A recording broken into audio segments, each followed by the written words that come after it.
The views and opinions expressed on KRMARadio.com are those of the hosts, guests, and callers and are not necessarily those of KRMARadio.com, its management, or other hosts or advertisers. The shows found on KRMARadio.com can promote any lifestyle, belief, religion, political affiliation, or other personal practice. These shows are for entertainment purposes only and are not intended to treat, diagnose, and or claim any cure of disease or condition. Thank you.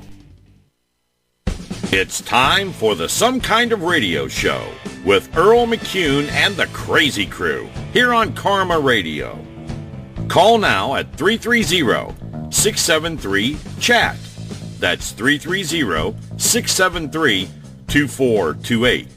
Now, let's give a rockin' welcome to Earl McCune and the Crazy Crew.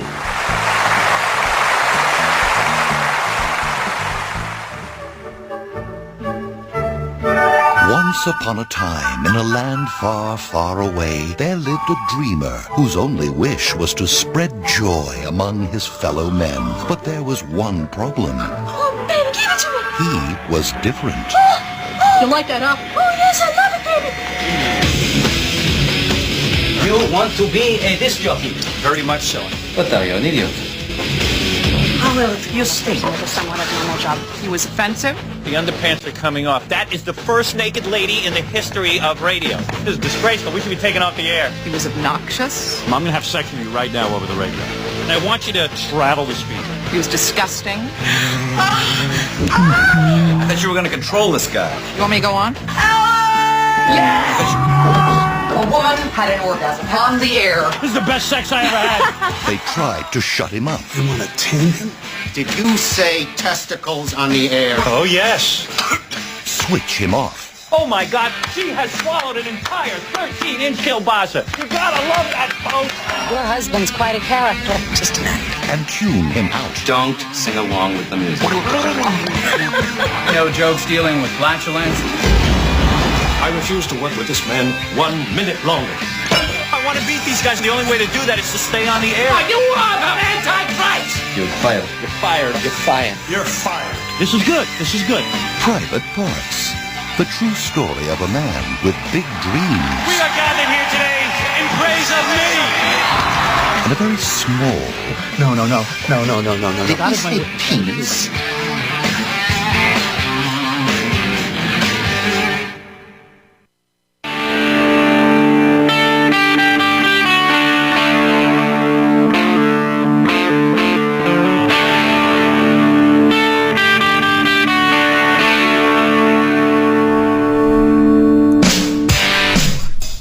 It's Friday. You know what that means. Some kind of radio show here live on the air on KRMA Internet Radio. I'm the host with nothing.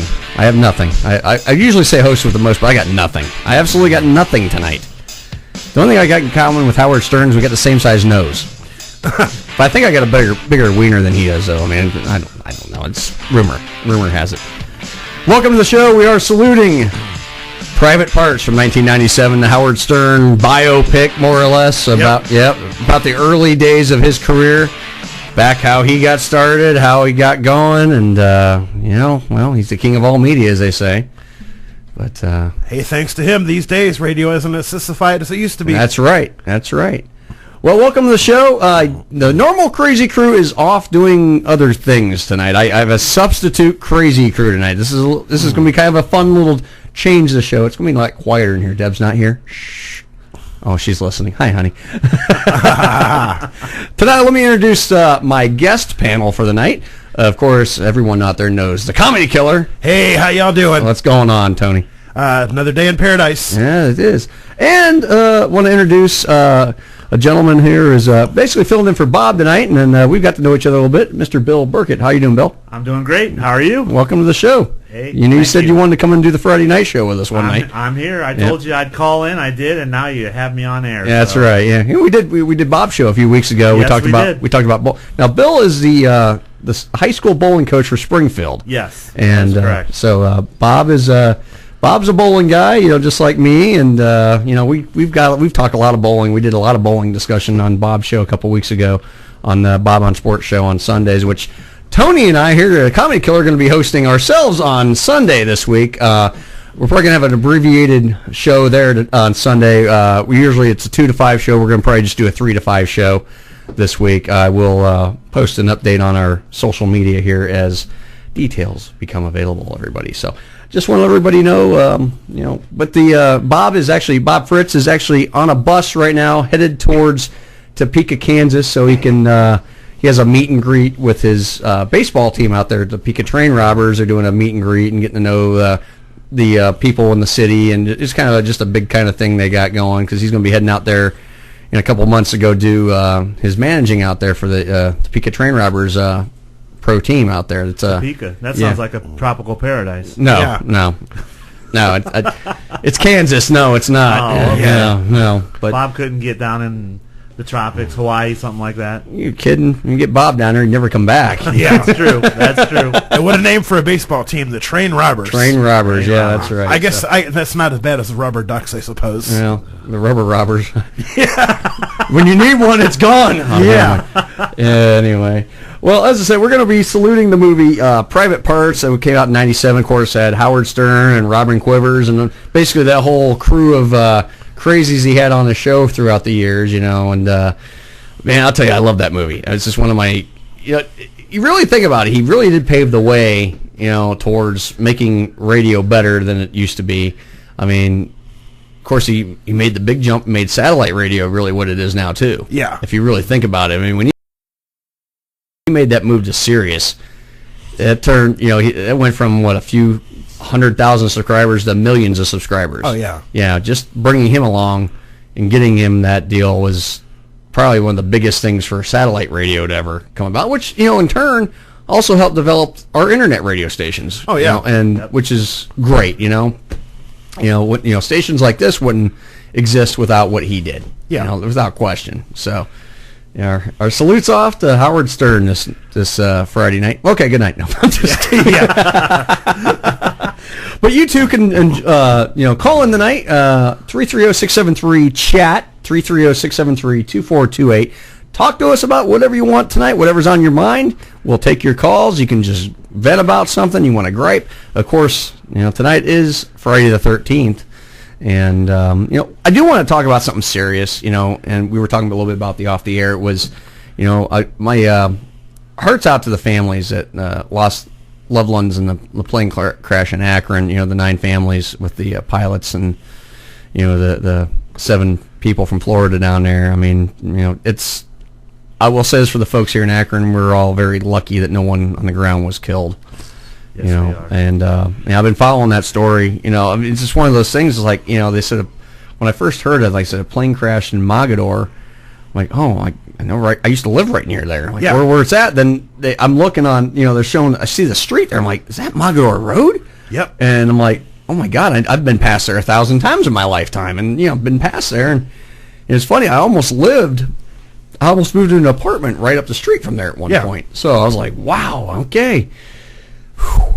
Just really, just thankful that the people on the ground didn't lose their lives or no one got hurt, and damage is done. I mean, some homes are lost or some things are destroyed, but the fortunate thing is, you have your lives. But definitely the hearts go out to the families, that lost their lives on the plane, and it's a sad thing. It really is. Hopefully the NTSB figures out what happened. But they were fortunate; they got some security footage. I don't know if you guys seen any of that or not. Have you seen? Oh, there's one. It gets a real faint view. You can actually see the plane coming in on its side, and before it crashed, just barreling through there. I mean, I heard there was no distress call. Or no distress call. Nothing. I mean, it's just. That's bizarre. It is. I mean,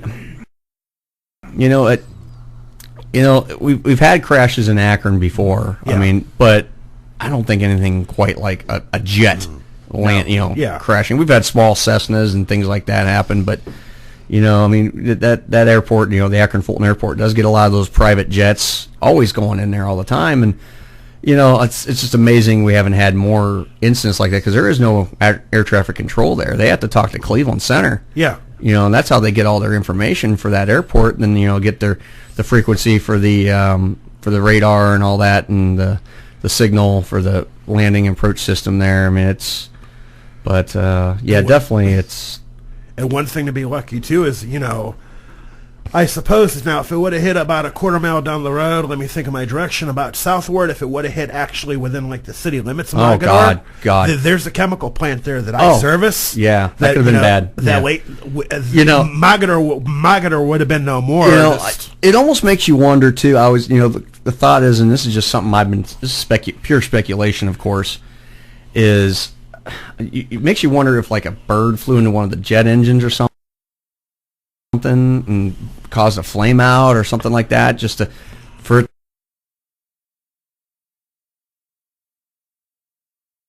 because it was coming in on its side. I mean, it had to lose power drastically, and it had to happen suddenly. Yeah, because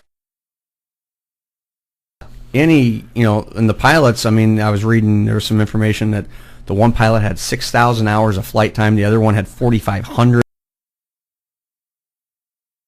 And they got the highest certificate possible with the FAA. I mean, those are experienced guys, and it really makes you wonder if something just flukish happened. I mean, I know the visibility was poor that day. I mean, like a mile visibility or whatever, mile and a half, and the ceiling was low because it was a foggy day. It was misty. It was just an ugly day out. Yeah, and you know, it just kind of makes you wonder if something, because something happened, like a bird flew into an intake or something, because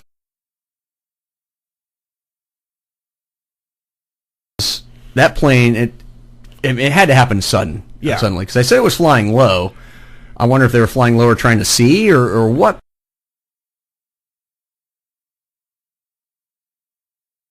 But, you know, it's I don't know. I mean, it's just such a baffling mystery. I mean, I'm sure the answers will come out in time. But I was also thinking, you know, I was looking at a lot of stuff on Google Maps. If you look around that area, there's a lot of open places. If you were in distress, you could have got that plane down. Yeah. I mean, you know, if you think about going the other direction towards Mogador, you had the old country club. It's gone. You know, the West Mogador Country Club. Yeah. Just wide open fields right now. Yep. You know, it had to happen suddenly. Yeah. I mean, no time to get, you know, if it was something that they could have got, there's plenty of areas that could have got down to an open field and possibly survived the crash, you know, I mean, but not barreling in like they were, and, you know, like I said, I don't know if you've seen the footage or not, but it was scary stuff. I mean, just looking at it, I mean, and that's a pretty decently busy road too. Yes, I mean, there could have been some people driving by and taken out. I mean, just the luck that no one was in the apartments is amazing. You know, I read the stories about the one lady had her. She went out with her. One guy went out with he had a weekly thing with his son to have a beer. Yeah. And then I read the other one where the lady took her dog to the groomer or the vet or the pet store or something like that. And the other guy was getting Hot Pockets. Forgot his Hot Pockets. Yeah. Hot Pockets are so bad for you, from what I hear. Well, they saved his life. Yeah. So, you know, I mean, you got to think. You know, I mean, I've never been in that situation, and Lord willing, I never am where I lose everything. But, man, I'll tell you what, I mean, your heart goes out to them. You know, thankfully there is some relief out there. Are they still, you know, if they're still taking the donations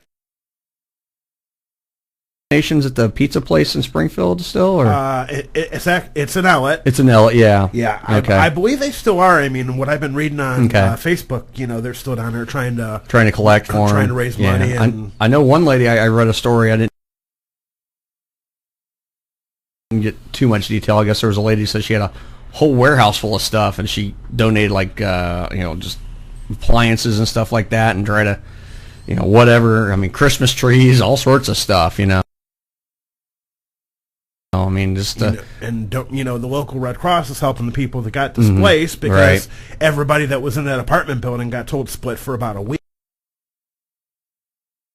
until they get out of there and get all the investigation done, because that's still a crime scene. Yeah, you know, I mean, you're not getting anywhere near that area for at least a week, not until they get everything processed. They got to get all the plane parts. I got to get it cleaned up and the best I can, and then, oh man, I was at work when I saw that. I'm like, what the hell? You know, I mean, we got the TVs on at work, and I'm like, you know, I get on my computer right away. I start trying to Google what's going on, and it was, I guess at that point during the day, I guess it was the third most talked about news story in the entire United States. At that point, now it's one of the top, period. You know, but man, I just want to kind of, I don't usually do a lot of serious talk on this show, which we normally don't, but I just wanted to take a minute and, you know, say, hey, my heart's out to those families that lost their lives, to the folks that are displaced right now, and the folks that lost their homes. You know, thank your lucky stars and be grateful. You know, I mean, I know it's easy to say, but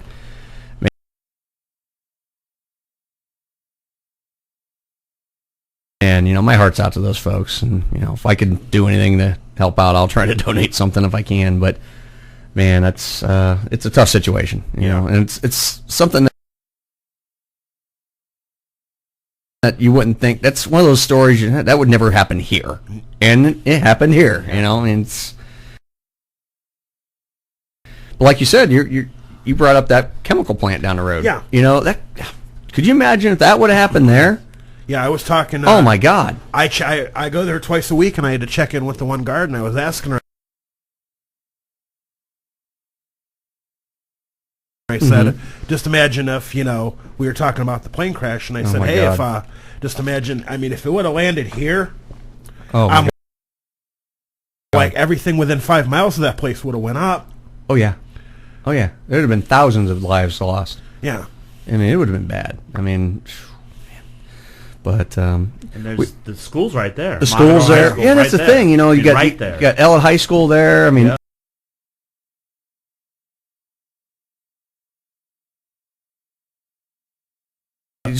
there's so many more worst case scenarios. I mean, luckily, in all honesty, this probably was the best case scenario for that to happen. I mean, it was just one of those, you know, but, you know, it really makes you really think about, because the way that airport is situated right in the middle of everything. Yeah. Yes. Yeah. You know, with the traffic today and everything, you know, one thing I was reading about, is that airport really a safe place to be? I mean, you got all the little, you get all around there. You got, all those homes right there. Especially with no controller. Yeah. No control. No traffic control. I mean, there's lots of big cities, but lots of big airports in cities. Yeah. But they have traffic control. Right, exactly. Lot of them. Yeah. There's nothing there. It's like you said, they're relying on Cleveland traffic control, 40 miles away. Right. And that's the thing. And like you said, and then you got, like I said, you got that neighborhood surrounding there. Yeah. And every airplane that comes to land in there, no matter what direction they're coming in, they're going over houses. There's houses on either side of the runway. Yeah. And especially coming in on the River Bowl side. Yeah. That's a whole neighborhood there. Yes, it is. And the other side, you got the freeway, but there's still homes. Yes. And businesses and other things right there, which can easily, most airports. I mean, I've been past a lot of airports, even the one in Kent here. By the university airport there. There's still some area. I mean, there's a little bit of area around them. But there's a little area around them. Maybe there's some homes there, but there's still some safety area there. One thing with Akron Fulton, there's really isn't. Much. No, there's not much. It's like bounded by roads. Yeah, because I'll tell you what. A few years ago, I was taking some flying lessons. I was trying to get into flying, and I flew in and out of that airport a couple times.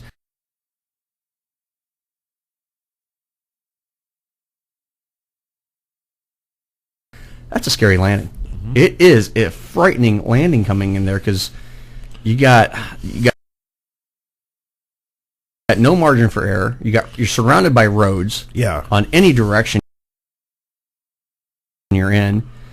And I had a friend who took flight lessons, and I flew with them one time. Yeah. And out of there. Yeah. And it was interesting landing. It's a very scary land. I mean. Now, the coming in from the Rubber Bowl side's a lot scarier. The other side's not as bad, but you still got to come in a pretty steep angle. because the way you're down in a valley there, and you're coming in kind of like a bowl. You really are. Yes. But still, I mean, I've come in both directions, but man, I don't like going to that airport. I just don't. And it's 30, 40 years ago, there wasn't that much homes. There was not as much around there now like there is now. You had some wide open spaces. Right, it's built up now. It's built up now, and now is it really a viable place to have an airport? I mean, but I don't know. The answers will come out. I mean, that's. Oh yeah. But I just wanted to touch on that for a minute. I didn't want to bring the mood down, but I did want to touch on it for a minute. But feel free to call in also, 330-673-CHAT, 330-673-2428. You can talk about the plane crash if you want. Talk about whatever. If you were there and you saw it or you seen it, whatever. If you want to just talk about it, we'll talk about it tonight. And we're happy to talk about it. We don't mind talking about it, but we are going to salute the movie Private Parts. That's one of the first things we're going to do. We got a lot going on tonight. We're just going to have some fun. We're going to try to relax. Like I said, the normal Crazy Crew is off tonight, and but we are expecting some regulars a little later. I guess Bob Fritz will be calling in somewhere on the road, and I guess hopefully Deb's going to call in a little while too. She's feeling a little bit better. Everyone didn't know she was in the hospital over the last weekend, and she's feeling better, but she's still recovering, but she's getting better. But she'll be back next week. She'll be back on the air with us. So, but.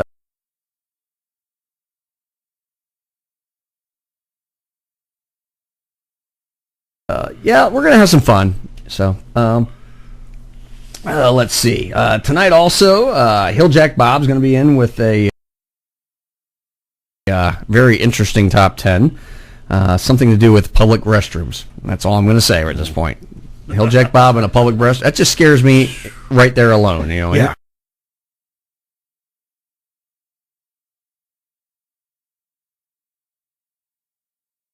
Anything with Hilljack Bob anywhere scares me, but I guess he's got a top 10 about public restrooms. He's going to talk about that.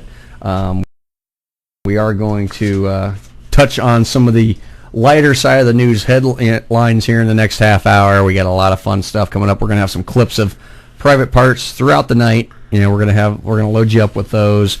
But basically we're just going to have a BS session tonight. We're just going to have a kind of a laid back,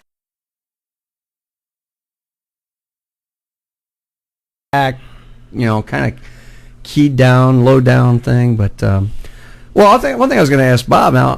Did you hear the whole story about Neapolitan ice cream? I heard the story. You heard the story? Yeah.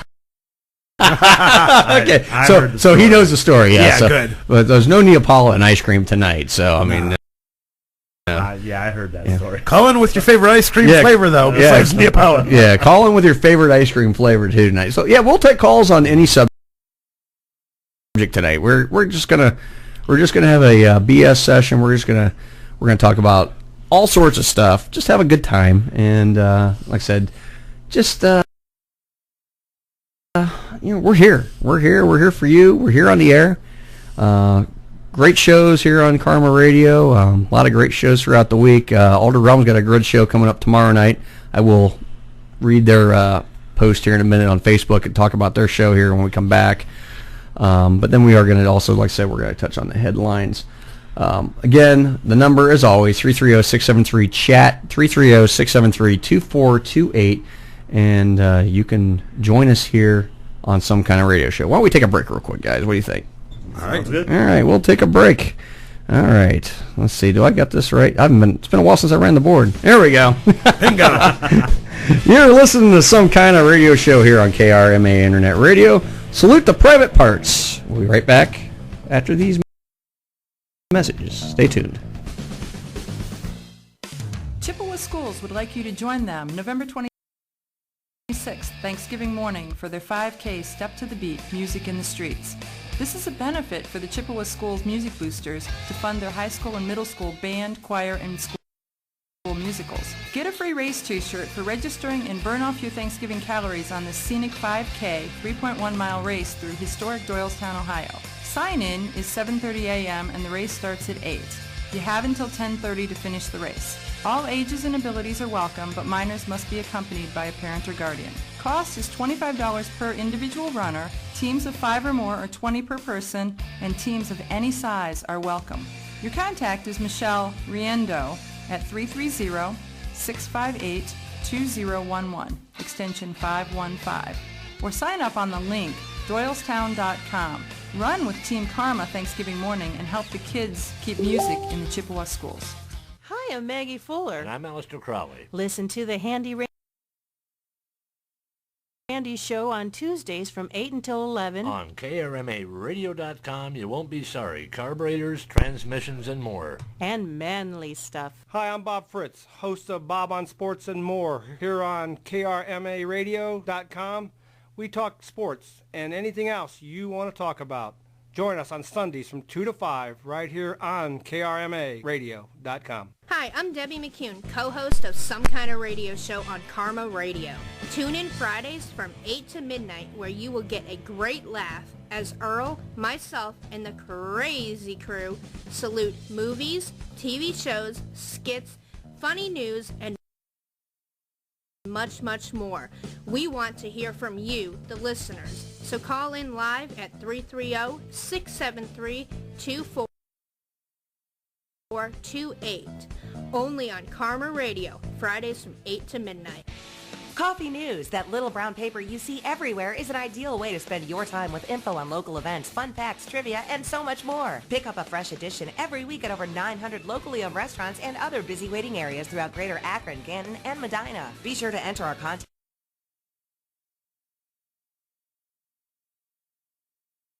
for fun prizes and giveaways exclusive to Coffee News and its local advertisers. Have you read your local Coffee News? Like us on Facebook at Coffee News Akron or Coffee News East Central Ohio. We'll see you enjoying your next brew. The views and opinions expressed on KRMARadio.com are those of the hosts, guests, and callers and are not necessarily those of KRMARadio.com, its management, or other hosts or advertisers. The shows found on KRMARadio.com can promote any lifestyle, belief, religion, political affiliation, or other personal practice. These shows are for entertainment purposes only and are not intended to treat, diagnose, and or claim any cure of disease or condition. Thank you. You're listening to Some Kind of Radio Show here on KRMA Internet Radio. Check us out on Facebook and Twitter at SKO Radio Show. You can also email us at skoradioshow@yahoo.com. Now back to Earl McCune and the Crazy Crew. I'm Motti, station manager. Howard Stern. You want to be a disc jockey? Very much so. I've wanted to be a disc jockey since I was 7 years old. But are you an idiot?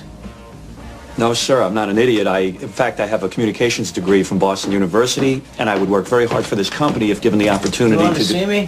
You came late yesterday. You came late today. I don't need you. You're fired. You. Good. You're drunk! You 1,000%! Your asshole is Pepe Donkey asshole! Let me maniac! Okay, you start tomorrow. 10 a.m. to 2 p.m., eh? Yes. Pay $96 a week and don't bring me your problems. Okay. I'm not a psychiatrist. Thank you very much. I promise you I will not disappoint you. Thank you. And I start tomorrow.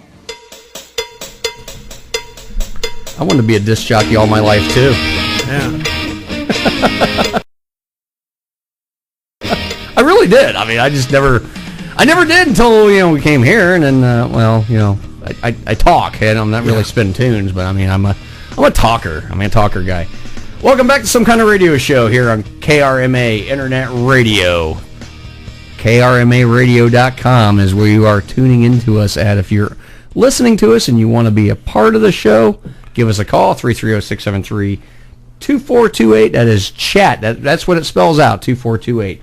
Chat. So, we are going to go ahead and start touching on the lighter side of the news here momentarily. But first, let's see. I got to see if I can find my headlines here. So the Tribe drops its third straight on this trip, 6-1 to the Rangers. For the Indians, 1 run on, let's see, 1 hit. That's all.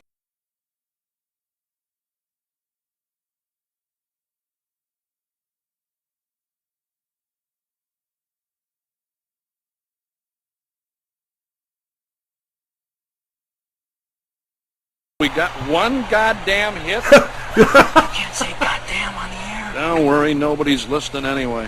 That's what I think about our show sometimes. I had to play that. I love anything with euchre in it. So, but anyway, we're going to go ahead and it's time for some headlines, guys. So let's do it. Well, as soon as I play the right thing. Whoops. Love that music, but, you know. There we go. Bingo.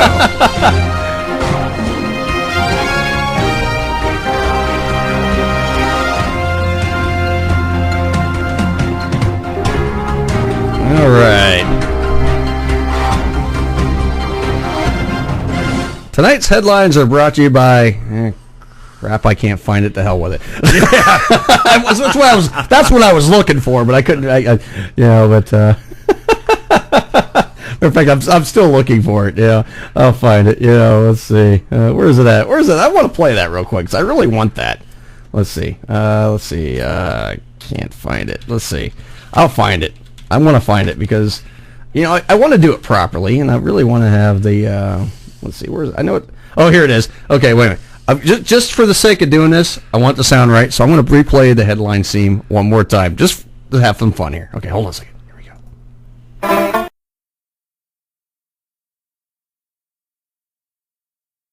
Not that. Is Bob here? No. No, hopefully Hilljack's not here yet, but no, here we go.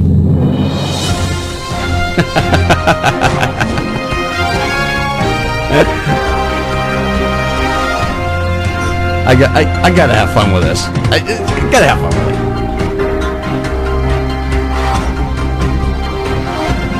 All right, tonight's headlines are... Oh, stop. Post-game show is brought to you by... Christ, I can't find it. The hell with it. There we go. See, I feel better now. Okay, yeah. I got it out. Okay, I feel better. Post-game show is... Okay, that's enough.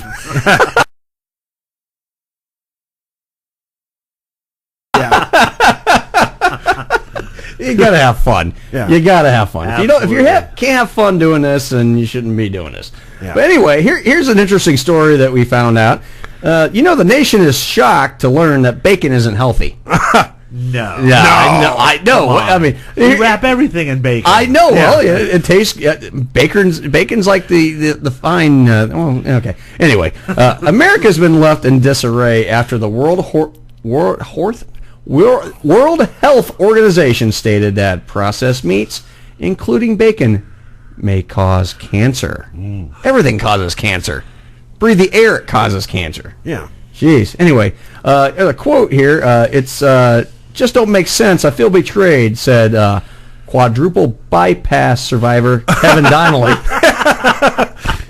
You spend your whole life eating something morning after morning and occasionally at lunch and dinner, and only to find out it may have been killing you all along. He continued eventually after taking multiple breaks to catch his breath and wipe sweat from his brow. Other meats in the World Health Organization have classified to be potentially cancer-causing, such as hot dogs and salami. Yeah. Okay. Next thing you know, they're going to tell you that ding-dongs, ho-hos, and jalapeno poppers are bad for you, too. Yeah. Oh, my. Oh, I just don't know what to believe anymore. I can't trust a boar's head prime meats anymore. I can't trust anyone. That's what this guy's saying, Yeah. But it's unclear what America will eat now that has been betrayed and lied to by the meat industry. Maybe gross leaves and crap like that. Who knows? But come on. I mean, really? I mean, if you're that stupid to think, oh my God, hey, bacon's bad for you. I mean, I'll kid you. I love bacon. I will eat bacon any chance I get. Especially bacon and eggs, bacon BLT sandwich. I mean, I'm a bacon guy. I always have been. I always will be. I mean, I put bacon in a lot of things. Absolutely. Yeah. Bacon chocolate. Have you ever had bacon chocolate? I have not, but I heard it's out there. I've heard bacon donuts. Bacon donuts are good. Bacon maple donuts are like the bomb. They are the best thing in the world. They're not good for you. Yes, we know that. Yeah. And if you don't know that, you're a dumbass. That's all I'm going to say.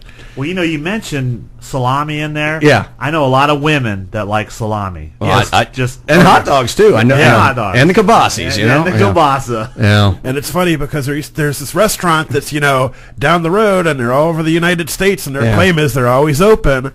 They had a bacon ice cream sundae. Yep. Oh yeah, here's the thing. I had the I'll tell you what. Speaking of bacon chocolate, a guy I work with, he goes, "Here, you got to try this." I'm like, what is this? I said, "Chocolate." Oh, I don't want any chocolate. He says, "No, you have to try it. It's got bacon in it." I'm like, really? And it's a dark chocolate. And I'm not a dark chocolate type of guy. No. I like milk chocolate. Yeah. Me too. But I'll tell you what, this bacon dark chocolate, oh my God, it was like, he gave me like a sliver of it. I mean, it's about, like the size of a little chunk of a Hershey bar. Oh my God. Heaven in your mouth. It was so good. I mean, it was like, it wasn't overpowering. I mean, it was just, you taste the chocolate, you taste the bacon, I'm like, wow, that's a good, because it's that sweet and salty. I was going to say, it's that salty and sweet, yeah. Because there's a little restaurant, used to be in the Springfield area, they used to make these fresh cut French fries, and they put melted peanut butter on it and bacon bits. Ooh. Oh my God. Salty, sweet. Yes. First time I looked, I'm like, oh, I don't know. And then I'm like, a guy I worked with, he goes, dude, try this. Trust me. I'm like, okay, I'll give it a shot. Oh my God. I loved it. I mean, it's one of those, I want my wife, honey, if you're listening right now, I would like fresh cut French fries. We got a deep fryer. I want fresh cut French fries, and I want melted peanut butter and bacon on it. Yeah. Oh my God. Talk about good eats. It was really, because it was that sweet and salty thing. And, a lot of the sweet and salty, I love sweet and salty, anything like that, But, oh my God. Now you're making, God, man, I'm hungry now. I just had a bacon cheeseburger here a minute ago. And before we came on air, but maybe Mr. Quad Bypass wants to switch over to turkey bacon. Yeah. It's hey, turkey bacon. Why? Now, that what you eat? Yeah, I have to eat. I'm not allowed to eat pork. Okay. Well, you have an excuse. Right. He's not a pork guy. He's not a pork guy, No, the yarmulke tells me no. It looks good. The coaster on your head does look nice today. Yeah. I just want to let you know that it's got that big C on it for Chicago. Yeah, that's why I call it a coaster. I thought that was a Cincinnati C. No. Wrong color. No. The Bears. The Bears. It also is because he goes in Comedy Killer. It's a C for comedy. Yeah. Oh, got it. See, yeah, see. That's Spanish too, isn't it? See. Okay, moving on to the next headline here is getting an invisible boyfriend cheating. This is a story. I kid you not. I'll read a little bit of it and we can kind of talk about it. Although little in this world may surprise me no longer, I recently ran across something that had me thinking. Ladies, prepare yourselves because there is totally an invisible boyfriend now available. That's right, a boyfriend that really doesn't exist. By the way, if you're getting an invisible boyfriend while you're married, is that cheating? I was just asking a friend, and they said, no, not really. I was totally asking myself because invisible boyfriend, y'all, And, okay, here's a quote. Okay, it says, okay, let's get this straight. I have a husband. I don't want a boyfriend or an ex-husband. Hi, honey. It's good. It's a good thing, really. I'm trying to scroll through this a little bit because some of this stuff is stupid. But anyway, just kind of reading down. People they're talking about is an invisible boyfriend cheating. Well, you know what? I have an invisible girlfriend all the time. I call her Pamela Henderson. I mean, come on. Yeah. I've been married 12 years. I mean, sometimes you got to use Pamela Henderson every now and then, or Rosie and her five finger. Yeah. Whatever. I mean, it's just the way it is. I mean, sometimes it gets to a point wives don't put out any longer. I mean, is that cheating? No.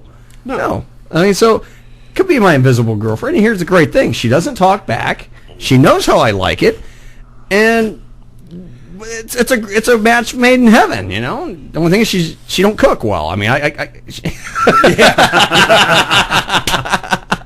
Well, that's like a joke I heard. What's the difference between your job and your wife? Uh-huh. After 5 years, your job still sucks. Yeah, well, yeah, that's a difference. Because after they say I do, they stop. Yeah, you know what I mean? Yeah. Mm-hmm. But yeah. So I mean, come on. I mean, that's just some of these things are just absolutely stupid. That I find on the internet. But of course, this is all part of our comedy night here that we're doing. Okay, let's see if I can find another one. Here we go. Here we go. National Writing Month. Okay. National Novel Writing Month. My experience with temporary neurosis. Okay, someone apparently had some temporary neurosis. Okay, this is a story. I'll just kind of touch a little bit on it. I'm not going to read the whole story because it'd be boring to read a story. But okay, here's what it says. It says, I have always loved to write. As a 5-year-old, I create epic tales of unicorns and magical islands, then write them down and turn them into books. Pieces of notebook paper connected with Scotch tape and decorated with marker drawings, presented proudly to my mother, who dutifully kept them safe. And by the time I was in first grade, I'd already decided I wanted to write a book someday. But not just any book, a chapter book. Lofty were my goals. Over the years, I started so many novels. I wrote outlines, character maps, first drafts, and first chapters. I worked ideas in my head over and over, shaped them like a clay in a potter's wheel, but intriguing storylines and in-depth characters notwithstanding, I never could get past the first 50 pages or so. I was in an age-old dilemma of everything else that was familiar. I just didn't have time. But by the fall of 2014, people started mentioning, as they do every year, National Novel Writing Month, and this time, instead of dismissing it as an entire possibility, I realized that it might be just a perfect opportunity. I was newly single, naturally. Awash with my time freed up, as he's saying.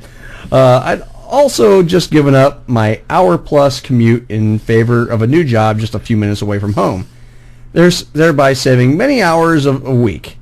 Why not do it, right?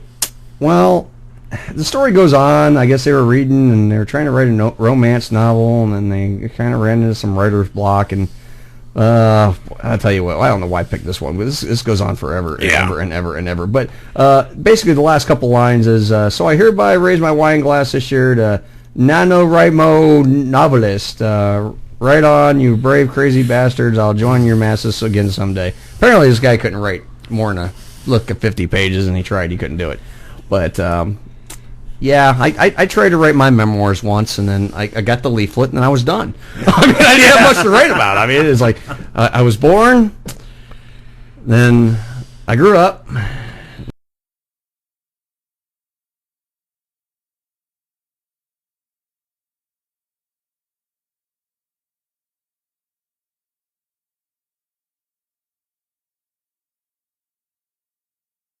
Then I got a boner, found chicks. Yeah. and then I got into trouble in more ways than one. Then I got married, and anyway. And the rest, as they say. Yeah. Okay. It's a story. Yeah. Anyway, yeah. I'm trying to find this other story. Oh, I had this other story in mind too, and I was going to pull it up too because I wanted to, just for fun. I don't normally read stories from this particular website, but just out of fun, because I know they're crazy as hell. Let me pull it up real quick as I type in the keypad.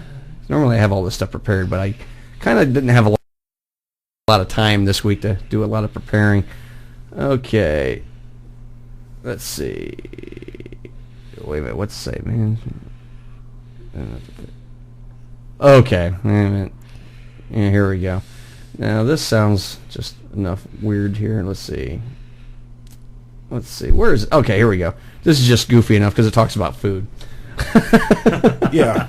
Chester, PA, slowly rotating a deep-fried chicken strip of white meat to consider every possible angle from which it could be dunked. Local man Brian Oakley is, according to sources, currently searching for a part of his chicken tender thin enough to fit into the plastic dipping cups of sauce. The end fit in the cup pretty easily, but now that I've taken the first bite, the middle part is just too thick to get in there. Yeah, and he told reporters this as he carefully examined the crunchy breaded strip of chicken before flipping it around, confirming that the back end was also too wide for the 2-ounce container of sauce. I'll tell you what a quandary, I'll tell you. Yeah. Only the very tip will get any sauce, and I guess I could just take another bite and then it'll be thin enough, but I don't want to eat the dry meat. So at press time, Oakley has resorted to scrapping the chicken tender against the barbecue sauce and stuck on the plastic lid of the cup, and he dipped that way. Well, here's another... Why didn't you just dip the corner of it in? Or here's a dumbass idea. Why don't you just take the sauce and just pour a little bit on top of the damn chicken tender? Anyway, it's not even really a legit story. It came from The Onion anyway, so it's just enough goofy stuff to continue reading that kind of thing. But also, here's another fun food story. And this is not legit by any means, I don't think. I'm not going to say it is, but I'm just going to read it because it's funny. It sounds funny. Let's see if I can find the actual verbiage on this here. Let's see. Oh, let's see. Oh, wait a minute. Here we go. Got to do a Caitlyn Jenner story, right? Oh, yeah. Okay. Yeah, here we go. Caitlyn Jenner Halloween costume sparks outrage. Seasonal retailer Spirit Halloween is incited outrage online by selling a Caitlyn Jenner costume complete with "Call Me Caitlyn" / a white corset akin to the one Jenner wore in the cover of Vanity Fair. A costume that may feel transphobic, but that Spirit has defended and continues to sell well. What do you guys think about that? Well, what do we call Bruce / Caitlyn? He, she, it. I mean, yeah, Bob. I don't know. It's funny. I mean, how many people? I mean, there's a lot of guys that'll cross dress as a costume for Halloween. Yeah. I mean, they did it all the time. Right. Yeah. Now they're just going to market as a Caitlyn Jenner costume. Now I'll tell you what. Whoever marketed this idea, sheer genius. Yeah. Because I'm sure it sells. Absolutely. I'm sure it sells. Well, the best Caitlyn Jenner outfit I think I saw, not personally, but like online, was the person that dressed up half as Bruce Jenner, half as Caitlyn Jenner. Like half and half. He had like the running shorts on and the tank top on one half and like the dress on the other half. That was hilarious. Yeah, I mean, it's, you look at it, I mean, years ago, I remember eating my Wheaties and seeing, Bruce in the box. Yeah. And then now, of course, years later, I still love my Fruit Loops and Caitlyn's on there now. Yeah. And but it's it's always a risque costume. Yeah. And there's going to be something every year. I mean, earlier this year when everything was coming out about Bruce becoming Caitlyn, yada yada. I post up. I'm like, well, I got a couple of songs I want to send out to Caitlyn, I guess, is what we would call her nowadays. Right.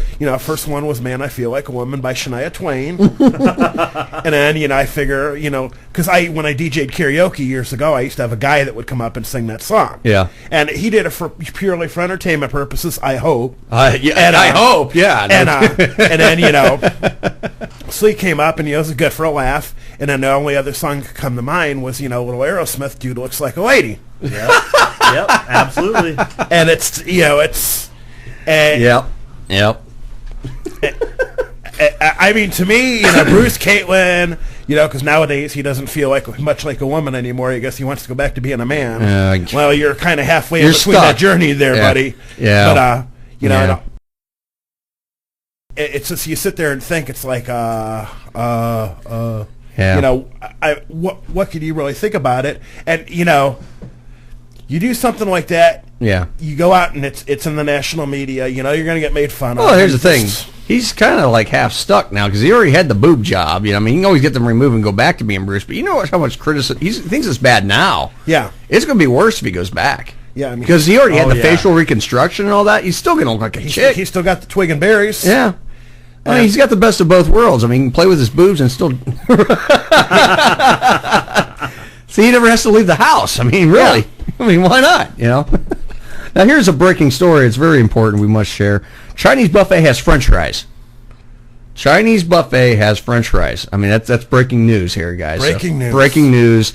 Chinese buffet has French fries. Guys, what do you think? That's some important stuff here. Yeah, I mean, that's critical. Yeah, that's critical. I mean, it's right next to the Kung Pao chicken and the crab rangoon. So. Yeah. Hey, I've never been at a Chinese buffet that didn't have French fries. I haven't either. I think they always do. Pizza, You got to, because especially you got kids. Like my kids, my daughter, I love my 10-year-old daughter, Lori. She will eat anything up there. Yeah. I mean, she goes for the sushi rolls. She will eat any bit of it up there. She'll eat the crab legs. She'll eat the crawfish. Whatever's out there, she's going to eat it.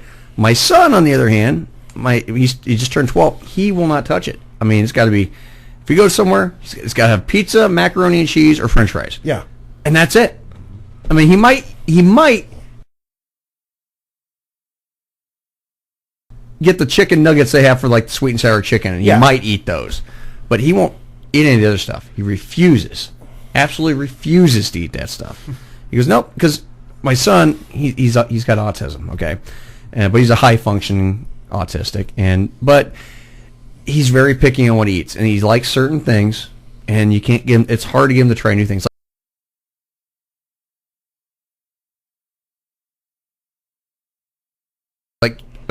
I'll tell you the true story. Thanksgiving coming up.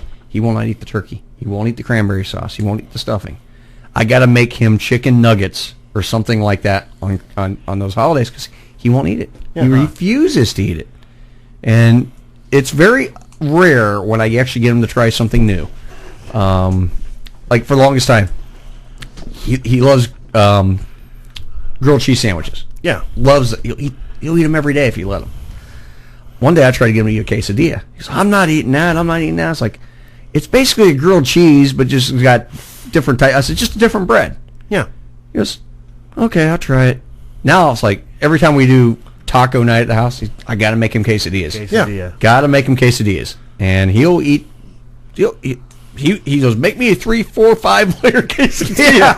And I mean, he will eat it too. I mean, I will make these elaborate, I'll put the tortilla down, cheese, quesadilla. I mean, I'll make it 5, 6 layers, like almost like a pizza for him. Yeah. And I'll put cheese on top of it, and then I'll say, okay, I'll cut it up for him, and say, here you go. I'll put it in like 4 slices.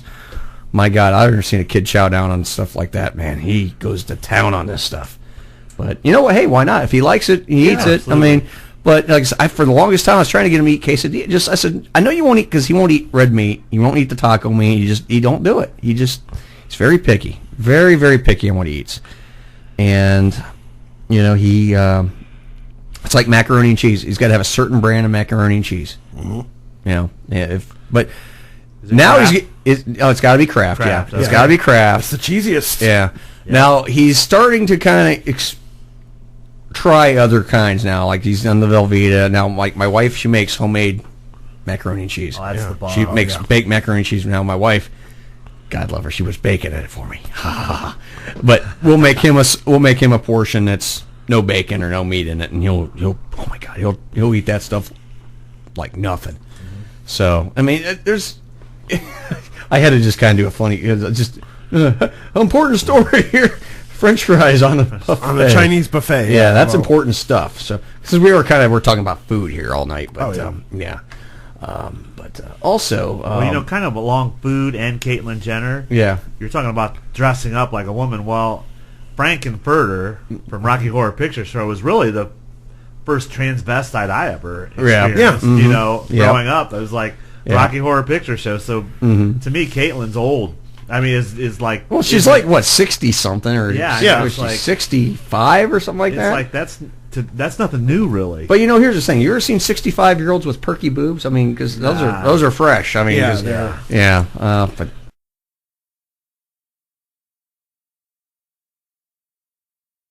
I'm not looking at them, but surgically done well. Yeah, right. I mean, I remember, go back 20 years ago, I drove limo at a strip club when I got out of the Army, and we used to go down to the road at, 2:30 in the morning, East Market Street in Akron. There used to be a restaurant there that was open all night. And, of course, me being a little sheltered guy from Portage County in Ohio, I'm sitting there asking the guy that ran the bar, all the employees of the bar would, go out to this place and have breakfast, 2:33 in the morning. Yeah. I'm like, why are these guys driving, walking down the aisle to go to their seat? And, they got mustaches and beards and hairy legs, and they're in fishnet stockings and dresses. Then after about a month doing that, I started screwing with them a little bit. When we would walk down the road, I'd pinch its rear end and say, "Hey there, sexy." And they turn around, "Oh, don't make fun of me." It's even worse when you get one that has a deeper voice than you have. Yeah. What do you want, boy? You touching me, boy? You touching me? You want some of this? Let me show you what I bring to the party. Flop. Wearing dress and high heels and packing a bigger package than I. Let's see. I think we got time for one more story. Let's see if I can make it a sports story here. Got to do a sports story. Let's see. Okay. Yeah, Little Leaguer haunted by 386 errors he made last season. Whoops. Mackerel. Yeah, something tells me that kid should be in left field somewhere. But there's not really a story with it. It's just a kind of it's just a headline. It's all it is. It's just a headline. There's no real. Let's see. Let me click on this. See if it's in there. Nope. No, it's okay. Yeah, there's a headline for you. Little League haunted by 368 errors. Just absolutely botch it. I mean, because that's just what Cleveland teams do. I mean, they, at least we have something to hope for with the Cavaliers. Yeah. Cavaliers looking pretty good right now. I mean, I was going to check the score. I'll check the scores during the break. I think they were down by 6 at halftime. Down by 6 at halftime. Okay. 6 or 7. All right. Yeah. We'll. I'll check on that throughout the night because I want to see the Cavs keep winning. It's fun watching the team win for once. We know how the Cavs are, or how NBA is. Period. You don't have to really tune into the last 4 or 5 minutes. No, not at all. Oh, we have OSU too. Thanks, Brian Ruffner, for letting us know. Ohio State too. We got Ohio State. Yeah. So thank you, Brian. So thank you for reminding us. Thank you, sir. Yeah. Always much appreciated. Oh, goodness gracious me. There we go. Well, you know what? Let's go ahead and we're gonna get ready to go to the national news here momentarily, and then we'll play another. Come back with some more private parts info, and we'll talk about the movie a little bit, and then Hilljack Bob will be coming up a little bit later too. So, oh boy, yeah, we got a lot going on. So, okay, let's go to break. All right, you're listening to Some Kind of Radio Show here on KRMA Internet Radio. Stay tuned. You never know what you're going to hear out of our mouths. We'll be right back after these important messages and the national news.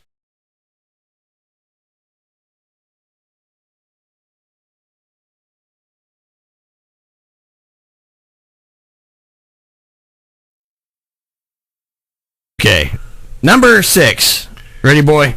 Yeah, number 6. Okay, number 6. Top 10 things you do in a public bathroom. Say,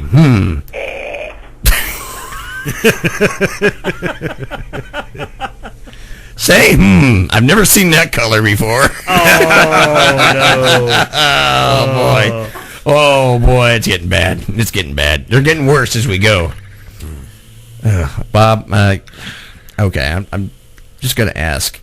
No, I'm not going to ask. No, you don't want to ask. Pa? Yes, boy. What, boy? When's this calculator going to start on the show? I don't know, boy. We got to do the top 10 because I got to get out of here. I think I'm grossing these guys out because I ran. Number 5, thank you. Okay, number 5 in our countdown. Top 10 things to do in a public bathroom. Grunt and strain really loud for 30 seconds, then drop a lemon into the toilet from above at 3 feet, and then sigh. Well, that could be interesting. That cracked me up, Pa. That could be interesting. Oh, the station. What? Number 4. Okay, number 4. Oh, okay. I guess a little bit of the recording got a little bit off. Did we lose much of it? I'll find out for Earl here. Okay. Number 4. Okay. Goodness gracious, boy. I'm using the toilet that's on our porch. Okay, boy. Well, you better not be using my toilet. That's my toilet. Number 4. Okay, boy. Number 4. Say now, that is,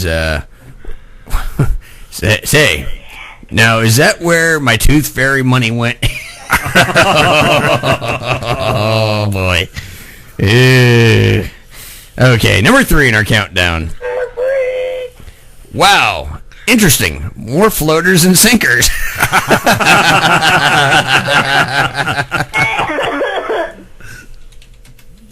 Oh, boy. Oh, boy. Oh, boy. Oh, goodness gracious. Okay, number 3 in our count. Oh, we already did 3.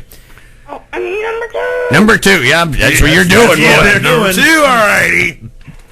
Say, after flushing, you say, I knew the drain hole was supposed to be small. Now what am I going to do? What? I knew the drain hole was... Oh, the drain hole was too small. Now what am I going to do? The drain was too small.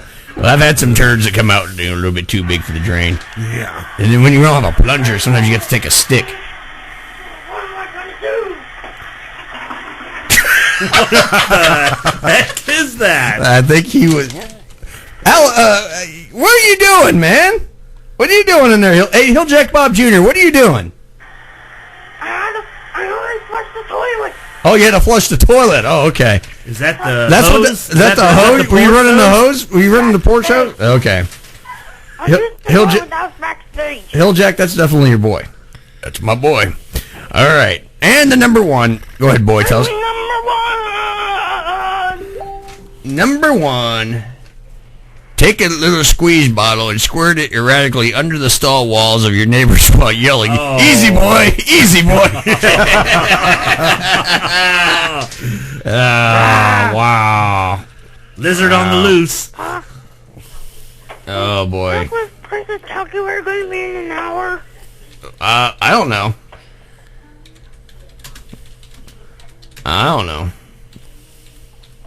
Well, I don't know either. I don't know either. Okay, all right, Hilljack Bob Jr., I'm heading home shortly, so make sure you clean up the toilet, okay? Yes, Pa. Okay, boy. Bye, boy. All right, Hilljack Bob going to go bye-bye now. Bye, Bob. Bye. See ya. Bye. Have a See ya, good night. Bob. Bye. See ya. Boy, Hold on a minute. Can you open that window now? Yeah, no kidding. Yeah. Jeez, what the hell does that guy eat? Oh. What's up? I'm looking at something. I guess at some point here, I guess the station went down for a few minutes, but jeez, oh, boy. Hilljack's not going to be happy. No. I'm not happy. I'm trying to figure out what the hell's going on. It wasn't down 30 minutes. Jeez, should have got a call. Oh my. Oh boy. Oh man. Okay. Yeah. Well, we're gonna have to. Guess we lost 30 minutes of the recording at some point. So I don't know. But yeah. Well. Anyway. Anyhow. Yeah. You know what? I'm gonna let's see here. What am I gonna do real quick? Let me see, because Hilljack Bob went a little faster than he normally does today. Because usually he's in here for just a little bit. That's all I'm going to say. He was in for a little bit. But, let's see. Where are we at? I was looking for something here on the screen. Okay. Yeah, we're going to take a quick 30-second timeout. Be right back.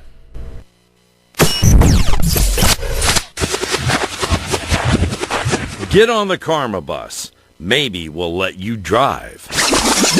Karma Radio. Because if you're blank, you look weak. And you don't want to look weak like some kind of girl. So you see me in the movie, I'm like...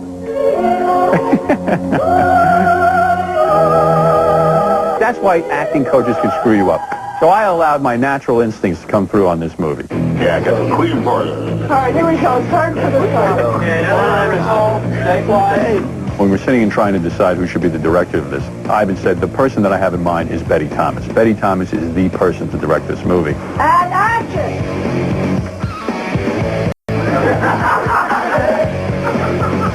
I thought, first of all, a woman would be very good for Howard.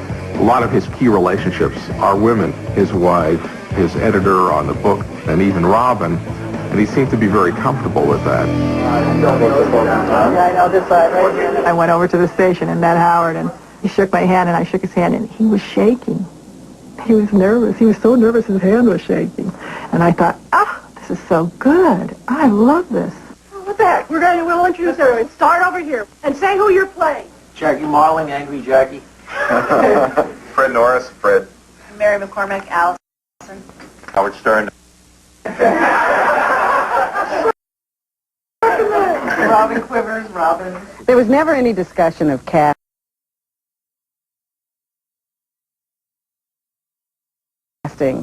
anyone else to play my part. Besides, who could play me? My hair was like this. I couldn't imagine anybody playing Rob and Fred. It just seemed natural. And so it goes with the rest of the cast. Stay over. There's a couple of kids in the movie playing me. I have like a 6 or 7 year old Howard, who's the cutest kid you ever saw. The 12-year-old Howard is great too. Oh, Daddy, I want it. Give it to me. Oh, you like that, huh? Oh, yes, I love it, baby. You want it harder? Oh, yes, harder. I take over at 20 when I'm in college, and that's my first big scene when I try to get some dates. I was wondering if you'd like to go out Friday night. With you? No, thanks. It's rather exciting to see the story of your life brought to the big screen. But bringing that story to the screen, it created a lot of challenges. I might have to put a camera on Fred. The schedule was incredible. We would do the radio show every morning, and then at 10 o'clock or 11 o'clock, we'd be whisked off to the movie studio and be there until 7 or 8 o'clock at night. And then on weekends, we worked all day long, so it was really grueling. It's insane. I told you, I'm the guy from Il Postino. I'm going to have a heart attack. From Washington, this is VOA News.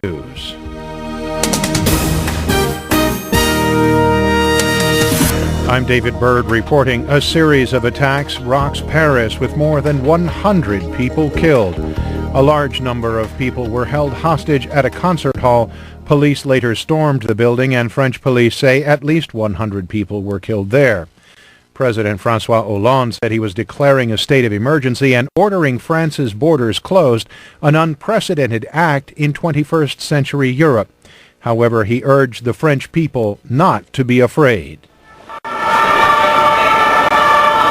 What the terrorists want is to make us afraid, to seize us with fear. And there is something to be afraid of. But faced with this fear, there's a nation that defends itself and mobilizes itself, and which once again will be able to overcome the terrorists. One of the first bombings was just outside a sports stadium where President Hollande and a large crowd were watching Germany and France play football. Attackers also targeted restaurants and bars in a crowded central area of the French capital. The death toll is reported to be at 149 and is expected to rise. At the White House, U.S. President Barack Obama called the attacks an outrageous attempt to terrorize civilians. He said the United States stands with France to fight terrorism. We're going to do whatever it takes to work with the French people and with nations cooperating with authorities. No one has claimed direct responsibility for the Paris attacks. However, security has been heightened because of what many are presuming are terrorist attacks. VOA's national security correspondent Jeff Selden says that there were no alerts that such an attack was imminent. Talking to U.S. intelligence agencies, both looking at overseas intelligence and also intelligence closer to home, Department of Homeland Security, there were no terror alerts that were put into place prior to this. There was no chatter, officials are telling me, that was picked up on at all that would have been any additional cause for concern beyond the normal level of concern that always exists. But they are talking about it. There are precautions being taken in some cities. And again, they're going to watch this as this unfolds. One person I spoke to said, look, this is the very early stages of what's unfolding. And if there's one thing we know, they said, is that a lot of the time, early information can often be wrong. That's VOA's national security correspondent, Jeff Selden. World leaders have responded with shock and outrage to the attacks in Paris. German Chancellor Angela Merkel, whose foreign minister was at the Stade de France with French President François Hollande, said she was deeply shaken by the news from Paris. Russian President Vladimir Putin said in a statement that he sent his deep condolences to the people of France following what he called the horrible terrorist attacks in Paris. He said Russia stands ready to provide any and all assistance to investigate the crimes. British Prime Minister David Cameron said he was shocked by Friday's events in the French capital. He pledged that Britain will do whatever it can to help. And the U.S. Embassy in Paris is making every effort to account for American citizens in the city. U.S. citizens can contact the embassy at 1-888-407-4747 from the United States, or 202-501-4444 for overseas for assistance. For more, stay tuned to VOA and log on to our website. I'm David Byrd in Washington. That's the latest world news from VOA. Listen, let's get one thing straight. Guns don't kill people. I do. Talk that comes around and goes around. Karma Radio. Chippewa Schools would like you to join them November 26th, Thanksgiving morning, for their 5K Step to the Beat Music in the Streets. This is a benefit for the Chippewa Schools Music Boosters to fund their high school and middle school band, choir, and school musicals. Get a free race t-shirt for registering and burn off your Thanksgiving calories on the scenic 5K 3.1-mile race through historic Doylestown, Ohio. Sign-in is 7:30 a.m. and the race starts at 8. You have until 10:30 to finish the race. All ages and abilities are welcome, but minors must be accompanied by a parent or guardian. Cost is $25 per individual runner. Teams of 5 or more are $20 per person, and teams of any size are welcome. Your contact is Michelle Riendo at 330-658-2011, extension 515, or sign up on the link doylestown.com. Run with Team Karma Thanksgiving morning and help the kids keep music in the Chippewa schools. Sunday, Sunday, Sunday. Listen to the Stefan Scheibelhofer Sports to the Max show. Right here on KRMARadio.com. Give them a call, 330-673-2428. NBA, NFL, it's all happening right here, right now. Hi, this is Earl McCune, host of Some Kind of Radio Show here on KRMARadio.com. Tune in Friday nights, 8 p.m. until midnight, as we salute movies, TV shows, have a little bit of comedy. We even have a Hilljack guy that does a top 10. Tune in Friday nights, 8 p.m. till midnight, KRMARadio.com, Some Kind of Radio Show. Oh my God, Sandy, turn that crap off. Mr. Cartier, I had to listen to the Ultra Realm Radio Show every Saturday night from 8 p.m. to midnight on Karma Internet Radio. These guys are like greased lightning. They talk about everything. Comics, toys, pop culture, video games, ghosts. Oh my God, Sandy, they talk about the paranormal. Now give me a Royale with cheese and let me listen to the Ultra Realm Radio Show every Saturday night from 8 p.m. to midnight on Karma Internet Radio. Oh my God, they're like greased lightning. The views and opinions expressed on KRMARadio.com are those of the hosts, guests, and callers and are not necessarily those of KRMARadio.com, its management, or other hosts or advertisers. The shows found on KRMARadio.com can promote any lifestyle, belief, religion, political affiliation, or other personal practice. These shows are for entertainment purposes only and are not intended to treat, diagnose, and or claim any cure of disease or condition. Thank you. You're listening to Some Kind of Radio Show here on KRMA Internet Radio. Call now, 330-673-CHAT, 330-673-2428. Now, back to Earl McCune and the Crazy Crew. Howard, the way we work here at NBC is a more professional manner than you're probably used to. Now, see, I don't care about what you did down in Washington, because that's radio. Here at NBC, this is real radio. And the first thing you've got to do is say the call letters properly. Okay? Now, I'm going to teach you how to sing. All right? And, you know, I hope you can get them. Because, see, you don't have a real good voice like IMS, Captain Frank, and nothing. So we're going to have to practice it. Well, can we practice in here now?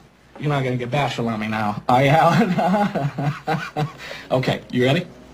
The way it's said properly is WNBC.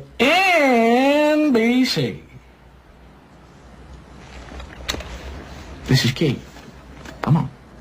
WNBC. No. Gotta be more like this. Listen up. WNBC. You hear that? Kind of lift. The NBC. WNBC.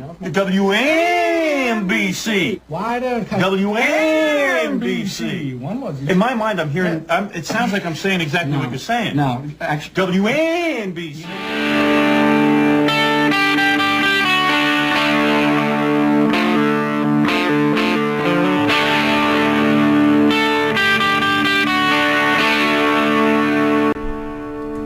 Okay, welcome back to Some Kind of Radio Show, sorta. Yeah, it's some kind of show, all right. Yeah. Hey, those of you who are listening right now, I do apologize if the stream has been going in and out. We've been putting some calls and messages to the powers that be to let them know that we've been experiencing some technical issues tonight. It's nothing I can handle here on site, so if we do kind of go in and out, if you can let me know via Facebook, email, whatever.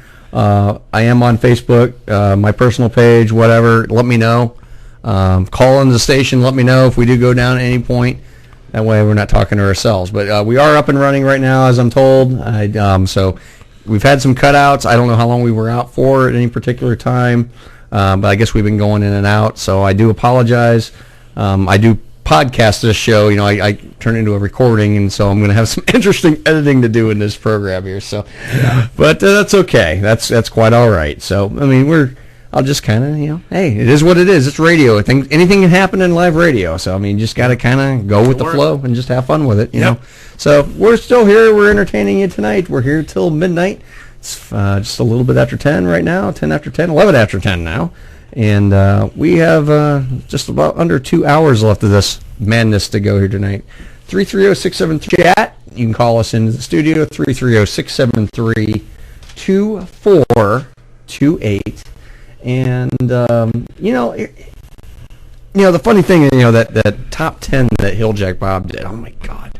Here's the thing. That's like the top 10 things you get your ass kicked in the bathroom. Yeah, exactly. Yeah.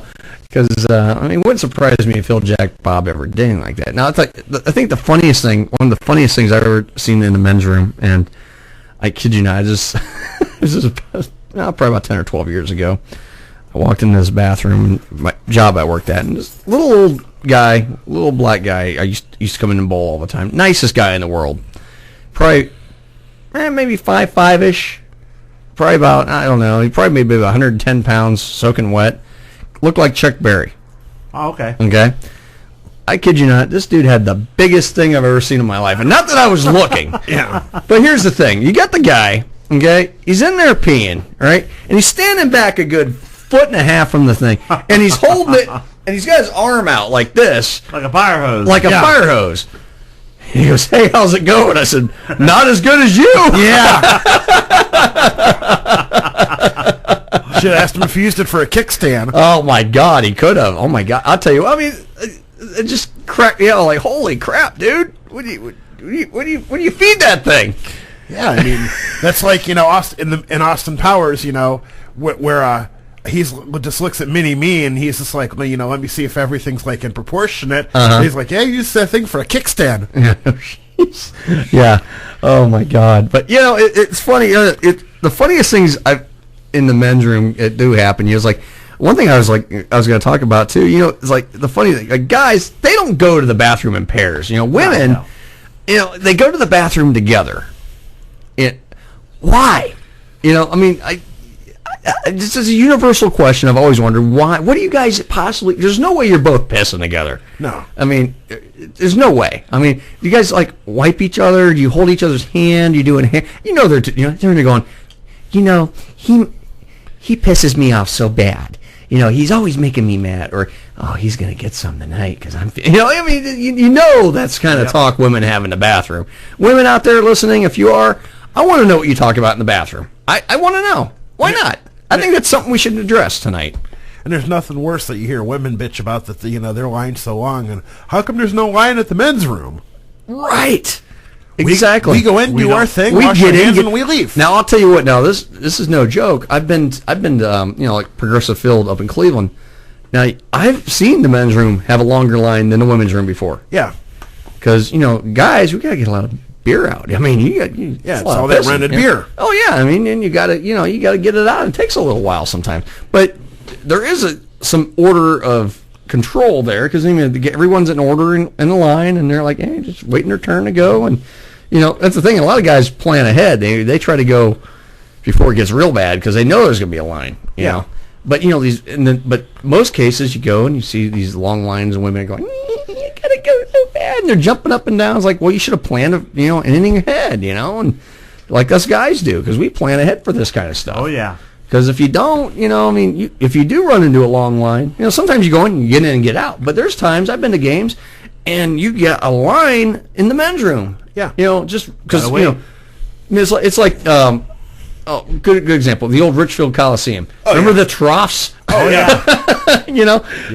That was another. It's like it wasn't so bad because those guys just like they'd cram in like elbow to elbow, and they're like trying to go. If you had about 6 inches of space, that's about all you needed. Yeah, just enough to squeeze in there and go. I mean, I'll tell you another time. I remember the old Cleveland Stadium. I think they had the troughs there too. Yep. Yeah, Municipal Stadium. Yeah, yep. I remember when I went when I was a little kid, and I could have been no more than 6. Oh, you might have got peed on. No, I looked to my left and look at right, and all I see is streams coming either side of my head, and because I was like, I'm scared. I couldn't go. I was like gun shy because all I see, I just see streams, and I had serious stage fright. But I'm like, not anymore. I'm like, what's going on? But I mean, things in the men's room, and there's just certain things you don't say in a men's room. Yeah. Now I'll tell you another one. I saw this in a movie, and I actually saw this happen in real life. There was a guy had a Bluetooth in his ear one time. Yeah. Okay. And this little man comes out of the stall, and I'm in there. I'm washing my hands, and he walks up because I saw the same thing in a movie once, but it's just I saw it in real life, and I thought it was funnier than hell. This guy goes, guy had been like 75, 80 years old. Gets out of there, and he's guys pants up to his nipples, and he goes, and the guy's talking, and he goes, son, play with it. Just don't talk to it. He looks like the guy goes, what? He takes his thing out, like, I was on the phone. Oh my! Play with it. Just don't talk to it. But the damnedest things that happen in men's rooms sometimes. Oh yeah, I kid you not. But if you'd like to join us here live on the show, we are here. We are live, and we might, if we do cut out, someone could let us know. That would be appreciated because we have cut out, I guess, a couple times here in the last hour or so. I just learned of this through a phone call and a couple Facebook messages here that we got that we did cut out a couple times. I did pass along a Facebook message to the folks that need to be aware of that, and hopefully we are going to get this corrected. But if we are in, we are out. It happens. I mean, there's nothing I can actually do. So we'll just keep talking and having a good time and just shooting the breeze and doing whatever we do here on this show and having a good time. I bring my microphone a little down there. I think I had it a little too loud, but 330-673-CHAT, 330-673-2428, and you can join us here live on some kind of radio show here on Karma Internet Radio. Now, we do got another round of headlines here for everybody. So, when it comes time for headlines, it is that time again.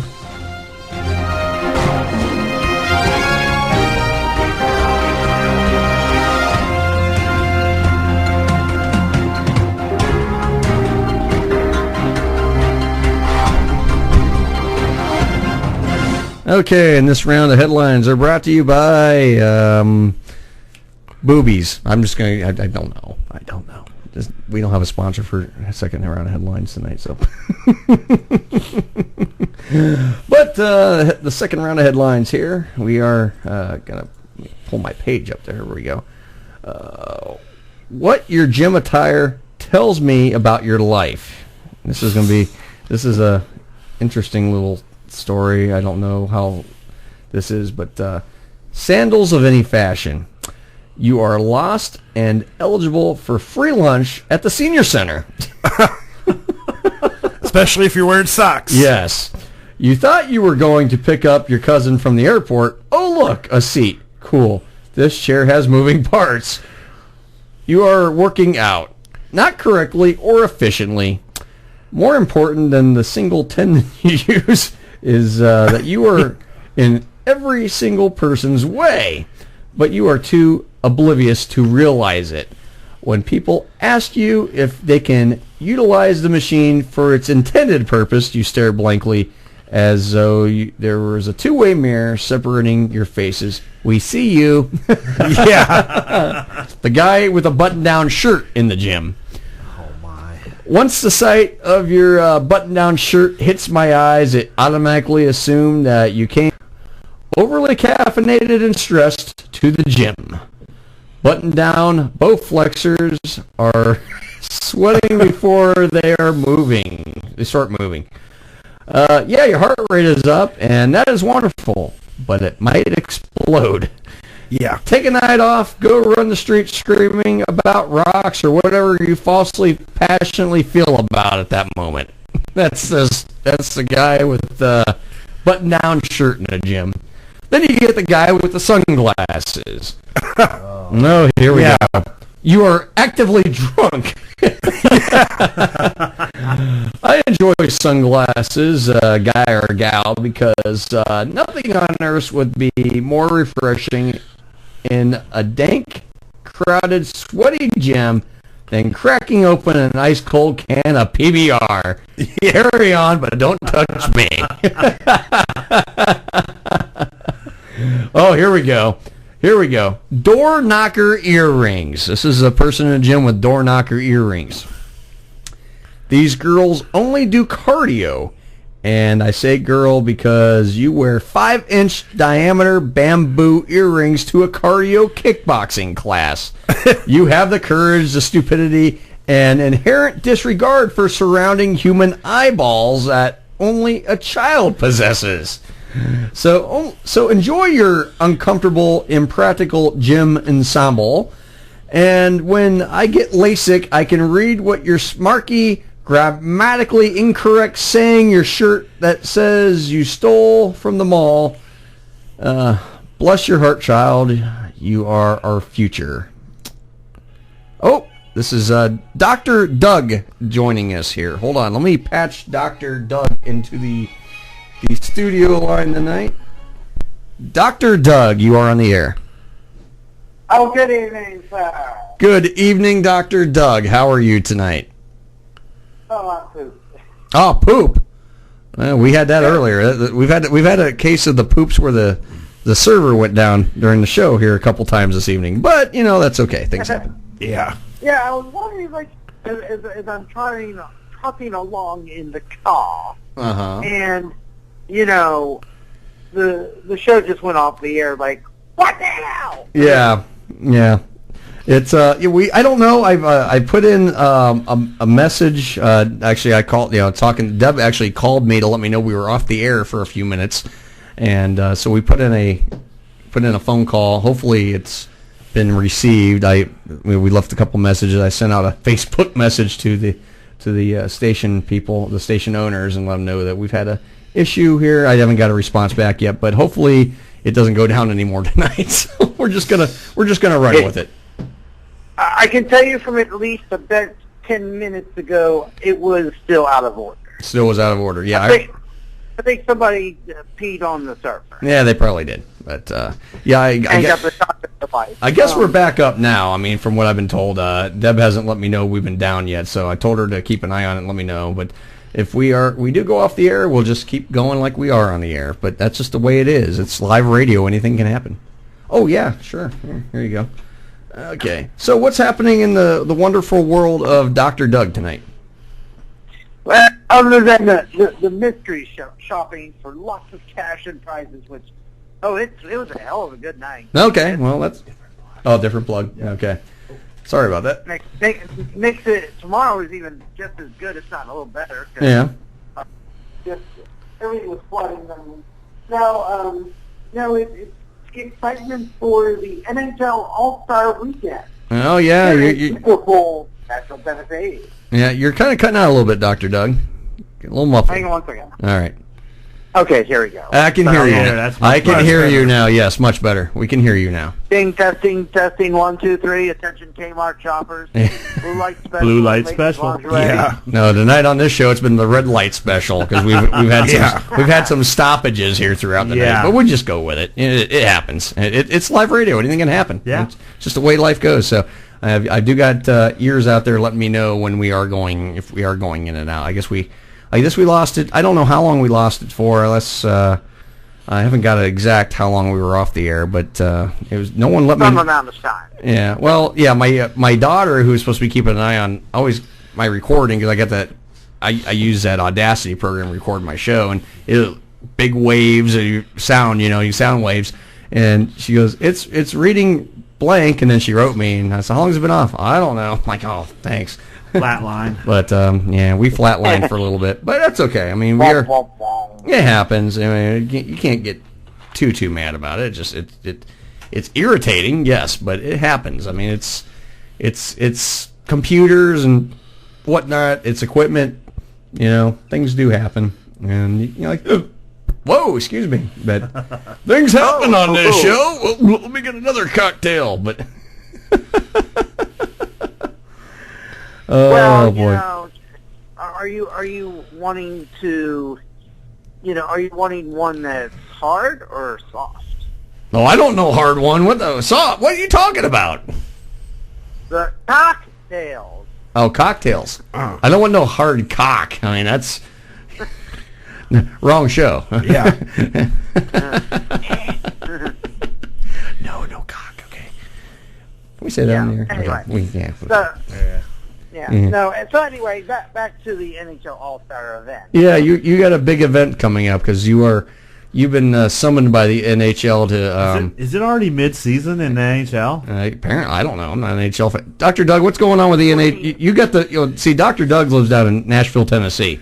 They have the Predators down there, and they have the NHL All-Star game down there. Oh, okay. So, Dr. Doug, tell us what you will be doing down there. Well, it hasn't actually been announced just yet, but it's okay, hold on. We won't tell anybody. Exciting, but no, basically, it's probably going to be something in the operations area of the FanFest. They're actually just starting to get their staff built up there. If you definitely are interested, they are still looking for at least another couple hundred people that can volunteer for the weekend for the NHL FanFest, held at the beautiful Music City Center, right in the heart of downtown Nashville, Tennessee. Dr. Doug is the poster child for Nashville, Tennessee. I was in Nashville a couple of years ago. It is a nice city. Oh, it's beautiful. I've been through Nashville many times. I've never really stopped. I mean, because I've been usually on my way to Alabama for. We got family down in Alabama, and I used to live in Alabama too. So I spent a year down in Alabama. You didn't come from there with a banjo on your knee, right? Not a chance in hell, man. Because one thing I learned down there, every type of pop is a Coke. Yeah, every type of pop is a Coke. It's always a Coke. What kind of Coke you want? We got good. I think what kind of powder you got there? No, I'm just kidding. I'm not that kind of Coke. But no, in all seriousness, no. It's I'd love to go down there, and I've watched a lot of the Travel Channel, restaurant food channels, and all that, and my God, I mean the food down. Doug, what's one of your favorite? Don't tell us the name of the place, but tell us some of your favorite food to eat down there. For me, it's the meat and threes. So one of the things that's really big in Nashville are what's called meat and threes. Meat and threes. Basically, it's kind of like a cafeteria style restaurant. Okay. Basically so if you've been to, kind of reminds you like your school cafeteria. Okay. But not like the slop that they would serve. Right. Yeah. Back in the day. But anyway, so basically you grab a tray and you start off with like your salads and your dessert, your cold desserts. Okay. Then you move to your entree and then your sides, bread service and beverages, and then basically and depending on how it's set, either you pay, basically sit down, or basically you go to a counter, and pay your order. No, Nashville is really the home of a couple things. Meat and threes are really one of the biggest things. Okay. But hot chicken. Now, I personally can't eat it, but hot chicken. Spicy chicken? Hot as heck. Oh, like a spicy chicken? Oh, okay. That's right up my alley. Some have, some restaurants will probably have their secret seasoning or recipe with ghost peppers or habaneros. Now you're making me hungry again. Is that like chicken wings or hot chicken? Is it like is it the chicken? Yeah, chicken. Fried chicken. It's like a fried chicken. Yeah, it's fried chicken. Oh, okay. Oh, yeah. That sounds good. Ooh, full size chicken wing. Yeah. Oh, I mean, some will do the chicken wings, but no, they just give you the whole chicken. Yeah. Yeah. Beautiful. And of course, and then burgers are really a big thing here. Mhm. There's a couple of great restaurants here that have burgers, and then they have their own soda fountains. Oh, okay. So they actually make their own soda beverages. Okay. Wow. That you can have at the restaurant. So you theoretically could order a brown cow down there. You could, yeah. Yeah. Most people don't know that's a Coke float. How now, brown cow? Yeah. Oh, it's funny. This was probably about 15 years ago when I helped open a major fast food restaurant. Yeah. You know, and and the district's management staff Mhm. asked us to come up with an item. Well, doesn't matter what it is. Yeah. Hey, but Dr. some Doug. type of item. Dr. Doug, hold that thought. We got to go to break real quick. Oh, well, okay.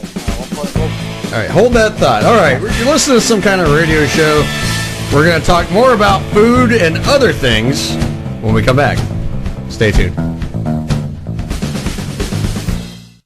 Chippewa Schools would like you to join them November 26th, Thanksgiving morning, for their 5K Step to the Beat Music in the Streets.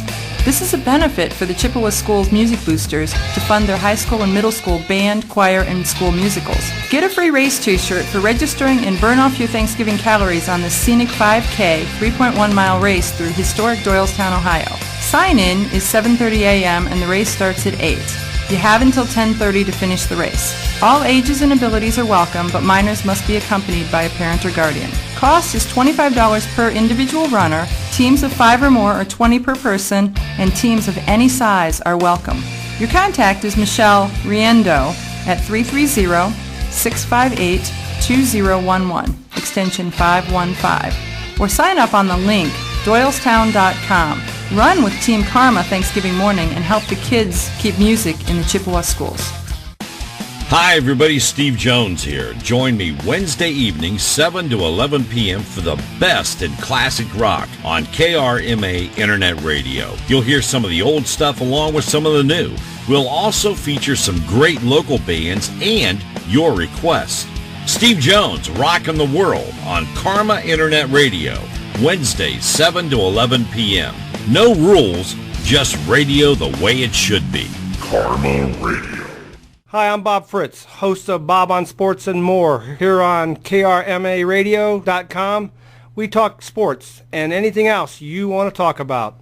Join us on Sundays from 2 to 5 right here on KRMARadio.com. Hi, this is Jack Kaiser at KRMA, asking everybody to not forget to tune in to my friend Shannon Steele every morning, 6 to 9 weekdays on KRMARadio.com. You'll be glad you did.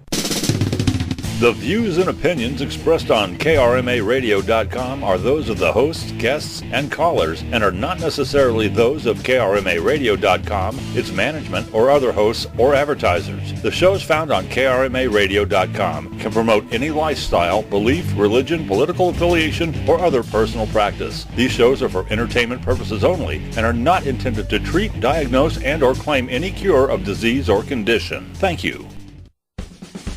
You're listening to Some Kind of Radio Show here on KRMA Internet Radio. Check us out on Facebook and Twitter at SKO Radio Show. You can also email us at skoradioshow@yahoo.com. Now back to Earl McCune and the Crazy Crew.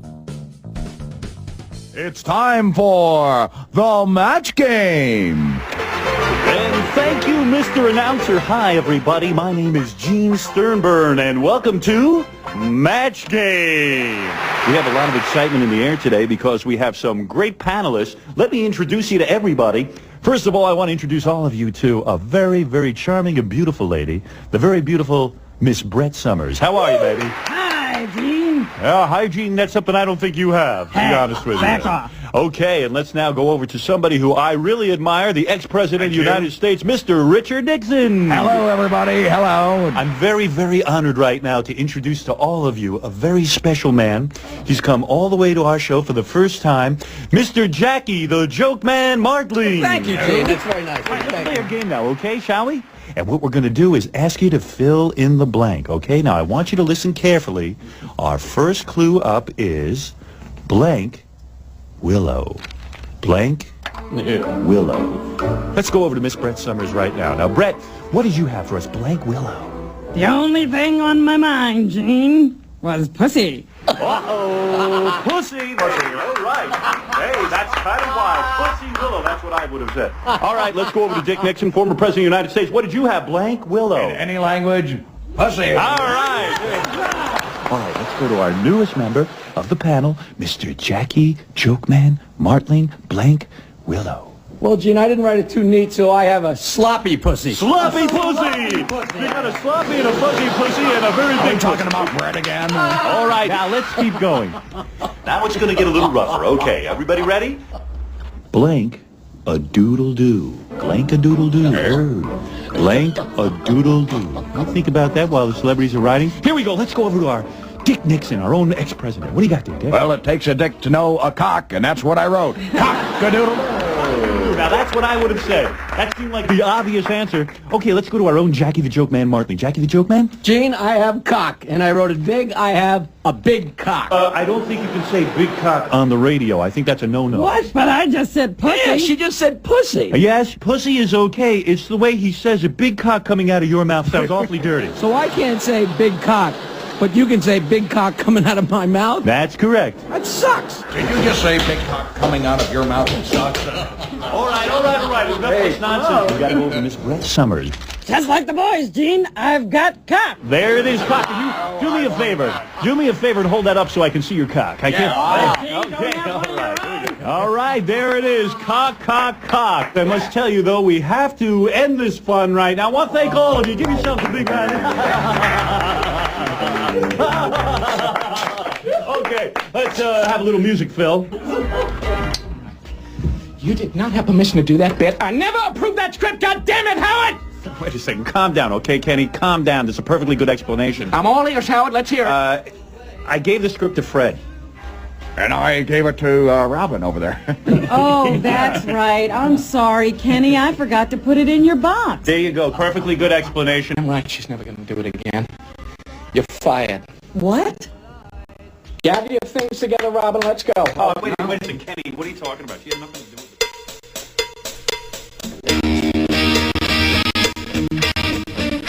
All right, we're back after that. Yeah. She forgot to put the cock strip in his box. Yeah. Well, it all depends. Yeah, well. Welcome back to Some Kind of Radio Show. That's the kind of match game I always wanted to have on this show. Yeah. Because we do our own version of match game every now and then on this show. Not quite as dirty as that, but, you know, I mean, we do have fun. Oh, I'll tell you what. That thought is going down the line. Going.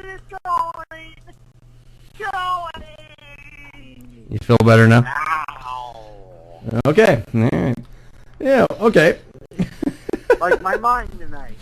Oh, jeez. Yeah, I'm like mine, too. Yeah. Anyway. Also, hey, kind of wanted to touch on some of the cameos that were in Private Parts. Ozzy Osbourne was in Private. He appears during the opening scene, commenting on Howard Stern, and he says, "What a effing jerk." Yeah. Now during that scene, was he a shot in the dark? I have no idea. Let's see. Also, Dee Snider appears during the opening scene. Tiny Tim appeared. Yeah. Oh, yeah. Yep. John Stamos appears during the opening scene, filling in for Luke Perry, who introduced Stern at the real MTV Music Awards. So it was kind of one of those, had Flavor Flav also appeared in the movie during the opening scene as well. Yeah, boy. John Popper also appeared during the opening scene. Slash appears in the opening scene. Ted Nugent also appeared in the opening scene. And then, of course, MC Hammer as well. Hammer time. And some of the other characters in the movie, Howard's first wife, Allison Stern, was his real wife at the time, plays one of the receptionists at WNBC. I didn't know that. Did not know that. Yeah, during the Lance election segment. So I'll have to watch around for that, see what because I've never seen what she looked like. Let's see, Nancy Sirianni, then Jackie Martling's then real wife, appears in the college film festival scene and seated in front of Howard Stern. Allison Furman Norris, Fred Norris's real life wife, appears as a receptionist at WRNW. So a couple of cameos there. Yeah, it's kind of hidden little things if you never realized who was in the movie. I mean, and basically the people played themselves. Of course, let's see, Gary Delabani, he was himself. Jackie Martling, David Letterman, Mia Farrow, Crackhead Bob, Nicole Bass, and of course AC/DC was in the end. So, and that was I'll tell you what. I mean, it was a great movie. I mean, it's one of those. It kind of showed you how he got started with his career. Yeah. I mean, it's one of those movies that was done very well. It was directed well. Ivan Reitman produced it. Yeah. Mr. Ghostbusters. It's really and it's really kind of really is a comparison here because this station's really just kind of getting started out. We're all kind of there's some radio veterans here, and there's guys like me. It's only been doing a short time, more or less. I mean, I've done before this. I did a podcast, the same show, but we did it in a podcast type of form. We were live, but it's kind of one of those. We did a Google Hangouts on air type thing, but I hosted it from my living room. And I was in my underwear one night doing it, and why not? That's a scary thought. Yeah. Well, you should see some of the things that go on in here. I mean, but. Anyway, well, welcome back to the show. We are live. We're here for another about an hour and 20 minutes. It's 10:41 here on a Friday night here Eastern Time. You can give us a call. Join us on the air, 330-673-CHAT, 330-673-2428. Dr. Doug, are you there still, sir? Menswear. Yes, I'm here. Just making sure. Making sure somebody's here. Jeez. But anyway, that last scene though. I mean, one of my favorite scenes though with the movie that whole match game. I mean, just what they tried to get away with back then. And you couldn't even do that now on regular radio, and without significant fines. Yeah, I mean, I was listening. I'm out in another town late last week, and I'm sitting there listening to this morning show, and they were talking about the whole Blake Shelton and Gwen Stefani thing, and of course, the idiots that are in there on the morning, sort of decide to start hammering out a Gwen Stefani song, and they don't realize the album version is, they better have that finger on that button for bleep bleep bleep, and they played about a minute and a half of it before I hear the guy on air go, "Oh bleep, I didn't know this was the album version," and it's and I'm just sitting there thinking, well, buddy, no wonder why you tell us you've worked at 20 different stations before you ended up here. Yeah, no kidding. Yeah, enough about them though. Anyway, 330-673-CHAT, 330-673-2428. You can join us here on Some Kind of Radio Show. Talk about whatever you want. Of course, we've been talking about a lot of different things tonight. We've been talking about the movie Private Parts. We've also been just shooting a breeze, just talking about of course, the Akron plane crash that just happened this week. We talked about that briefly. We're just talking about everything. Nashville. We're talking about food. The guy with the chicken that can't figure out how to get his McNugget McDipped or whatever. McDipped. You like that? You got it. I was trying to get my little McNugget McDipped, but that ain't gonna happen. But no. Anyway. Now was that guy a few fries short of a Happy Meal? He was. He was trying to figure out how to get his chicken tenders into the little 4-ounce cup or 2-ounce cup or whatever they middle part of it. Yeah, he's trying to get the middle. It was too wide. Yeah. So there was actually he couldn't figure it out. So we all brainstormed here and figured out why don't you just pour the sauce on the chicken tender? I mean, if it's that hard, or dump it into a bigger container. Bigger container. Yeah. I can tell you from my experience working at quick service restaurants, not to name any specifically. Okay. Most of those sauce cups are anywhere from 1 to 2.5 ounces. Okay, all right. Doug has measured these cups. Don't ask how, but he has measured these cups. All right. Thank you, Doug. I am a doctor. You are. I like to. Doug. I like to examine random things. Yes. Speaking about examination. Yes. So. No rectal, okay? Oh no. Okay, good. So to conclude the comment real quick, there's just a lot of food in Nashville, and I could go on for. I love talking about food. I can talk about food all day. We can spend the next 20 minutes talking about food. I'd be perfectly okay with that. One thing before you go any further, one thing we were talking about earlier was like sweet and salty type stuff. One thing I was talking about was there's a restaurant that used to be, they're not here anymore, they're not open, but they used to serve, fresh cut French fries, okay? Start with fresh. Absolutely delicious. Okay. It gets better. Then you pour on. Does it get better? It does get better, trust me. Melted peanut butter on top of them. Okay? Stick with me on this. Then on top of it, stick with this. Then sprinkle fresh bacon. Chop up some fresh bacon and put it on top of that. Sweet and salty and savory. You have your salty and savory. Exactly. Yes. Oh my God. Talk about some of the best eating I've ever had in my life. Oh my God. You can't beat it. Orgasmic. It's like sex in the mouth. It's good. It's good. It's good. I mean, it's really good. I mean, and then there's another. If I would have sex in my mouth, it'd be like Neapolitan ice cream. I can't cut. So. Neapolitan. No. How about some condiments? Condiments. Yeah. Okay. What kind of condiments? Your onion, your mustard, Grey Poupon if you want to go. Okay. Go all in. Dijon mustard. Okay. Your catsup and maybe some relish. Maybe some relish. Now, what do you? I don't know. No. Okay, go ahead. I'm afraid to ask where you're taking this, Doug. Then you have some mayonnaise. Mayonnaise. Yes, and then some liquid cheese. Liquid cheese. What are you doing with all this stuff? And if I'm down there and I find some liquid cheese, I'm running. Yeah. Now you want? Are you running towards it or running away from it? I'm running from it. But I'm running from it. Yeah. Anyway, but no, they're in the heated dispenser. You just push the button. Oh, okay. There you go. Yeah. Okay. But you want to hear what else I had? It was really good one time. Now I'll tell you what. Now tell me if this isn't good. What's that?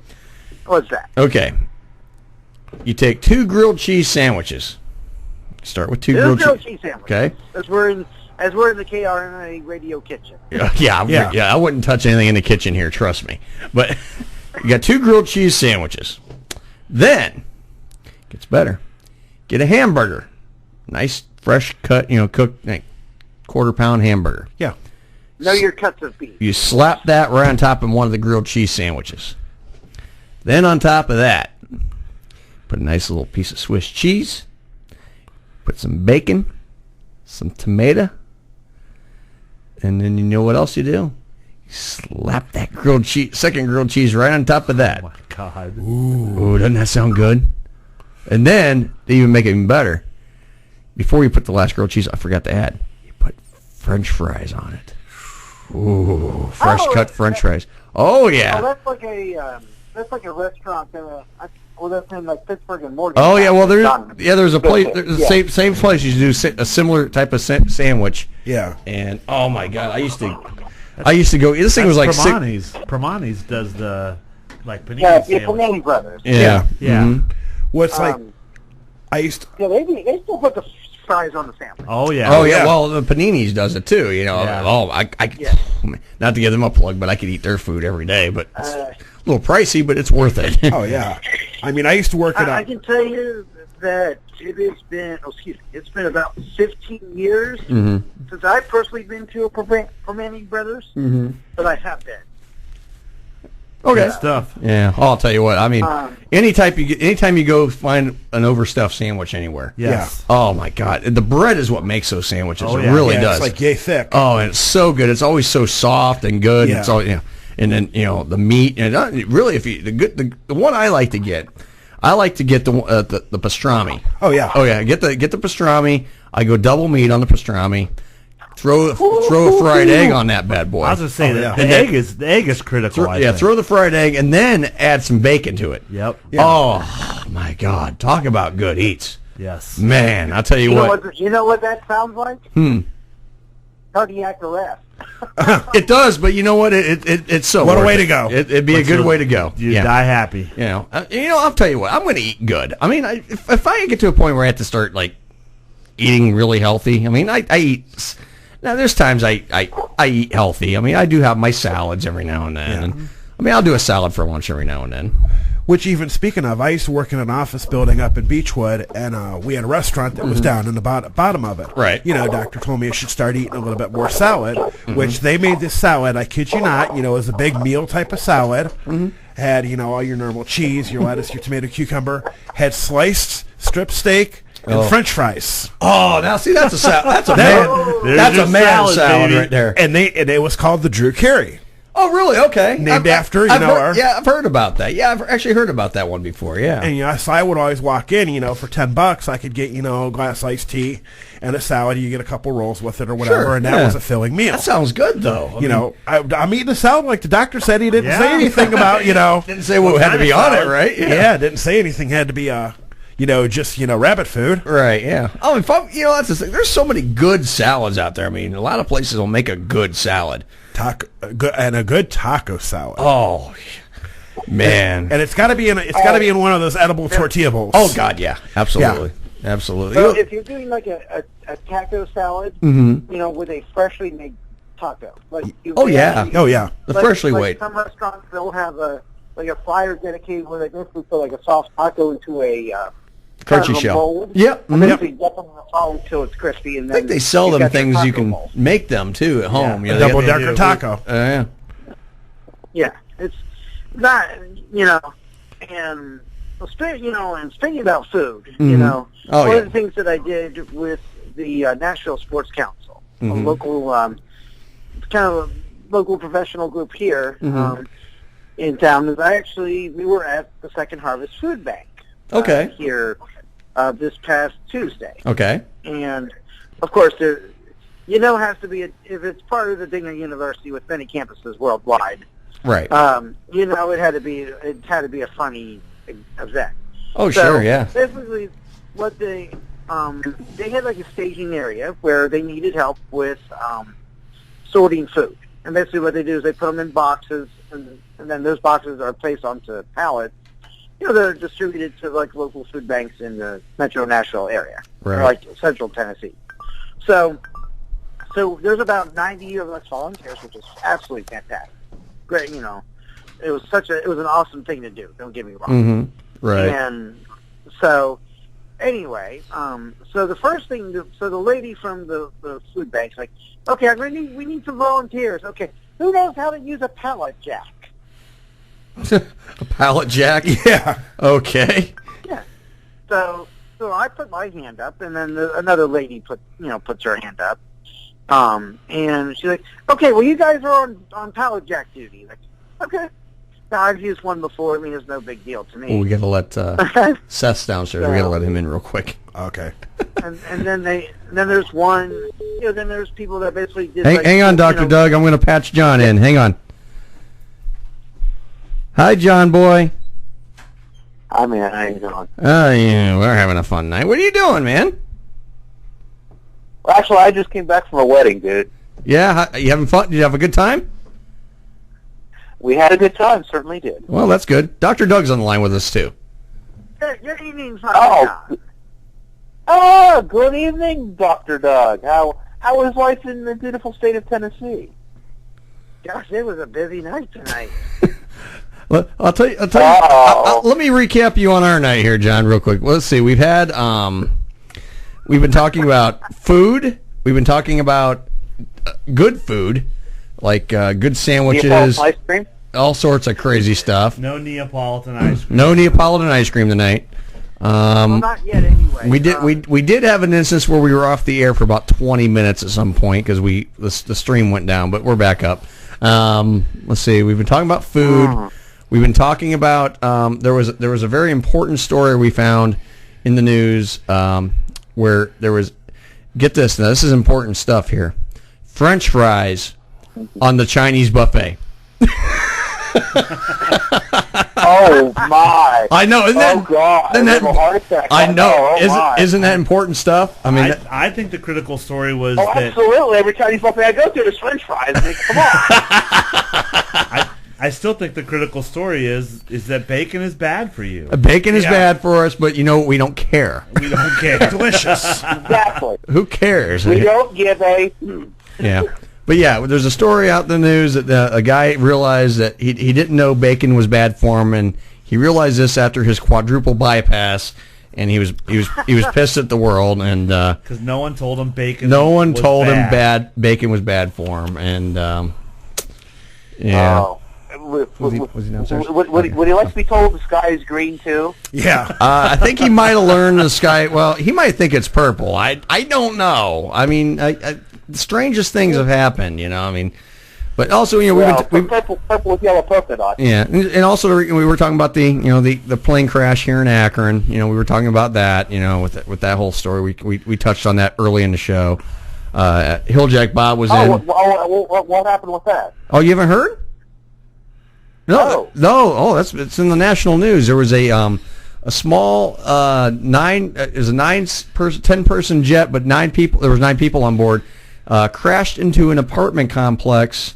Actually, John, very near where I used to live, in Ellett. Oh, really? Yeah, off Mogador Road, and it hit a 4-person apartment complex. Luckily, there was nobody on the ground that got hurt, but this plane flew right into this thing, killed all 9 people, and big fire. I mean, you can look it up online. The Akron plane crash. It's pretty crazy. I mean, it went right across, real low flying, right across the main road and right into an apartment. Oh man! Well, of course, our thoughts and sympathies are with those families. Yeah, no doubt. Yes. Yeah, and it was a pretty. I mean, the amazing. Here's the amazing thing about it, John. The people that lived in this thing. There was 4 apartments, but there's only 3 tenants was there. They all were not there. None of them were there. The one guy had a weekly appointment with his son to have a beer at the bar. The other one, yeah, I kid you not. The next one, the lady took her dog to the pet shop to get groomed or whatever. Okay. And then the last guy left maybe 20 minutes before the crash to go get Hot Pockets at the grocery store. He forgot his Hot Pockets. He went to the bank, and then he forgot his Hot Pockets. He was, oh man, he turned around, went back to the store and got them. And if he would have just went straight home, he would have got killed in the fire in the plane crash. Yeah. Oh goodness! So goodness. Now, I hope they all have good renter's insurance. That's the thing. Yeah, the one guy didn't have any. Yeah. The guy with the Hot Pockets didn't have no insurance. Yeah. And that's going to bite him. But it's. But I guess the Red Cross has been helping out. The town's been kind of coming together and giving donations and donating clothes and everything you can imagine. And the community kind of really come together. And that whole scene's been kind of locked down. It's going to be locked down for about a week. They just took the engines and the fuselage out today on a truck. And they got to get the black box and stuff. They got that. It's I guess it's been shipped to Washington. I guess they're going to announce some things later in the week, but we got Seth in the building. What's going on, Seth? Hey guys. Well, let me turn your mic on. Oh no, Seth. Hey guys. Seth is in the building. We're here. I mean, for right now until we crash again. I don't know. We went down once already. That's what I heard. Yeah. Well, technical difficulties in our show go hand in hand. Our show has always had technical difficulties. It doesn't matter where we've been, what station, what server, what channel, whatever we've ever been on. We've had technical difficulties, and it always means because of some kind of radio shows on the air. Yeah. So it's not the station; it's us. Yeah. Maybe with the good doctor on, the technical difficulties will be limited to like the end. Yeah. Did you say testicles on the radio? What's the proper way? Speaking of that, Did you read that story I sent you? Which one? Oh no, I haven't read it. Even in fact, since you're on, I'll do it when we come back from break. Oh, that'd be fun. Yeah, I'll read that when we come back from break. I got a glance at it, and I said, yeah, I will read it. I promised you I would. We will read it when we come back from break. But yeah, we will definitely do that. I promise you, John, we will do that. And we got somebody calling. Somebody calling. Up against the hour. Oh, wait a minute. I know who this is. This is going to get ugly. Hang on. Oh no. KRMA Internet Radio. Who do we have on the air with us? Oh, really? You don't remember me? Huh? Who is this? That was different. Well, alrighty then. Really? You don't remember me? You thought you might know who it was, but you didn't recognize the number? No, I didn't recognize the number. Do you have contact? Who the hell was that? Really? You don't remember me? I bet that was Brian. No, that was a girl. No, it was a girl. Wow, she was pissed off, too. Wow. Okay, we're going to go to break. Let's go to break, shall we? God. That's not your wife, Earl. I know. Like, God, you don't remember me? That was weird. All right, only on this show. We'll be right back after this and that and whatever. Yeah. And get hung up on by a person calling the studio and hanging up on me. We'll be right back.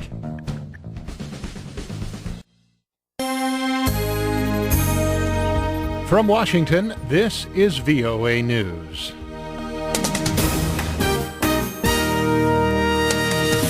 I'm David Byrd reporting more than 120 people are dead after a series of attacks in Paris Friday night. A large number of people were held hostage at a concert hall. Police later stormed the building, and French police say at least 100 people were killed there. President François Hollande has declared a state of emergency and ordered France's borders closed, an unprecedented act in 21st century Europe. Speaking through an interpreter, Mr. Hollande said the French public should trust police and other authorities to handle the situation. I'm asking here for you to maintain your trust in what the security forces can do to protect the populations from terrorist attacks. Long live the Republic, long live France. One of the first bombings was just outside a sports stadium where President Hollande and a crowd of thousands were watching a football match between France and Germany. Attackers also targeted restaurants and bars in a crowded central area of the French capital. At the White House, President Barack Obama said the coordinated attacks in Paris were an outrageous attempt to terrorize civilians. This is an attack on all of humanity and the universal values that we share. We stand prepared and ready to provide whatever assistance that the government and the people of France need to respond. The French police said late Friday that they believe all of the attackers involved in the shootings and bombings in Paris are dead.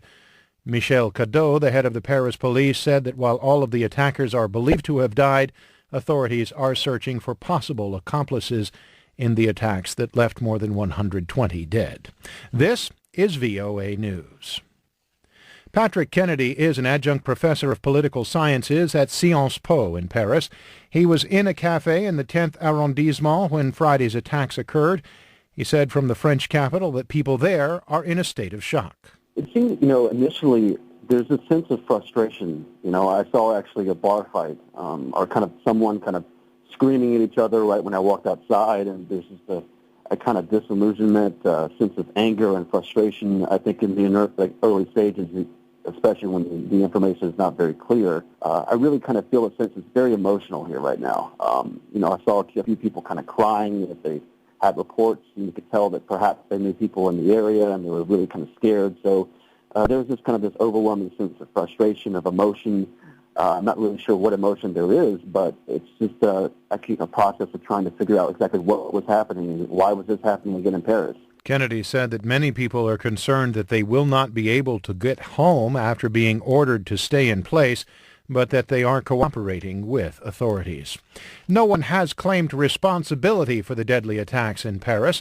VOA national security correspondent Jeff Selden says that attacks like Friday's in the French capital require a great deal of coordination, which is not characteristic of either Islamic State or al-Qaeda's operations in Western Europe. Some of the analysts I've been talking to are saying that, look, this type of attack with the mass scale is not easy to carry out. It requires a lot of planning, and it shows more sophistication in terms of that planning, in terms of that organization, than anything they've seen so far from either the Islamic State or even recently from al-Qaeda, specifically with those groups outside of areas, outside of countries where they have strongholds. And again, this is an attack in Western Europe, and nothing like this has been seen in quite some time in terms of the sophistication. That's VOA's national security correspondent, Jeff Selden.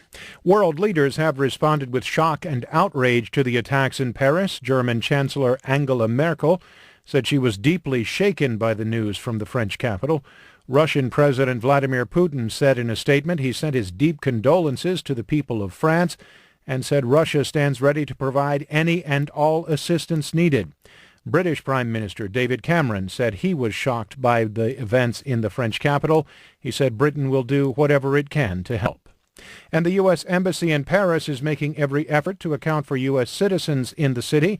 U.S. citizens can call 1-888-407-4747 from the United States or 202-501-444 from overseas.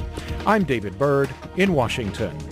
That's the latest world news from VOA. I'm Debbie McCune from Some Kind of Radio Show, and you are listening to KRMA Radio, home of the best rock and talk, where the fun never stops. Karma Radio. Chippewa Schools would like you to join them November 26th, Thanksgiving morning, for their 5K Step to the Beat Music in the Streets. This is a benefit for the Chippewa Schools Music Boosters to fund their high school and middle school band, choir, and school musicals. Get a free race t-shirt for registering and burn off your Thanksgiving calories on this scenic 5K 3.1-mile race through historic Doylestown, Ohio. Sign-in is 7:30 a.m. and the race starts at 8. You have until 10:30 to finish the race. All ages and abilities are welcome, but minors must be accompanied by a parent or guardian. Cost is $25 per individual runner. Teams of 5 or more are $20 per person, and teams of any size are welcome. Your contact is Michelle Riendo at 330-658-2011, extension 515. Or sign up on the link, doylestown.com. Run with Team Karma Thanksgiving morning and help the kids keep music in the Chippewa schools. Oh my God, Sandy, turn that crap off. Mr. Cartier told me I had to listen to the Ultra Realm radio show every Saturday night from 8 p.m. to midnight on Karma Internet Radio. These guys are like greased lightning. They talk about everything. Comics, toys, pop culture, video games, ghosts. Oh my God, Sandy, they talk about the paranormal. Now give me a Royale with cheese and let me listen to the Ultra Realm radio show every Saturday night from 8 p.m. to midnight on Karma Internet Radio. Oh my God, they're like greased lightning. Hi, this is Frank Stams of the Best Stams Sports Show. Please join Jay Brophy and myself on KRMARadio.com Thursday nights from 8 to 11. We talk all sports and anything on your mind. Hi, I'm Maggie Fuller. And I'm Alistair Crowley. Listen to the Handy Randy Show on Tuesdays from 8 until 11. On KRMARadio.com, you won't be sorry. Carburetors, transmissions, and more. And manly stuff. The views and opinions expressed on KRMARadio.com are those of the hosts, guests, and callers and are not necessarily those of KRMARadio.com, its management, or other hosts or advertisers. The shows found on KRMARadio.com can promote any lifestyle, belief, religion, political affiliation, or other personal practice. These shows are for entertainment purposes only and are not intended to treat, diagnose, and or claim any cure of disease or condition. Thank you. You're listening to Some Kind of Radio Show here on KRMA Internet Radio. Call now, 330-673-CHAT, 330-673-2428. Now, back to Earl McCune and the Crazy Crew. I don't need any more time. I'm just so madly in love with you. I don't need anyone else in my life. I never wanted anyone else in my life. All I want is you. I just want you to forgive me.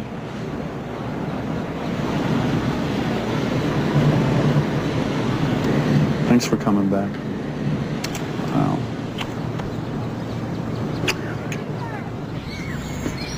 Come on, you guys. Right up here looks perfect. Isn't Allison amazing? She's in town like 2 minutes, and already she's got a job working with a bunch of wackos.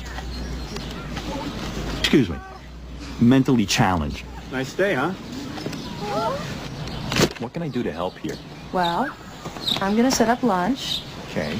And you can play Frisbee with the guys. Start again. Here we go. Oh, I'm so sorry. Listen, what you got to do is, you got to put this hand up, okay? And you got to try and catch it, okay? All right, here we go. Ready? Here we go.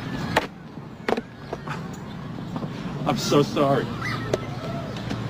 You know what we're going to do? Just tell me that you're ready. Are you ready? Yes.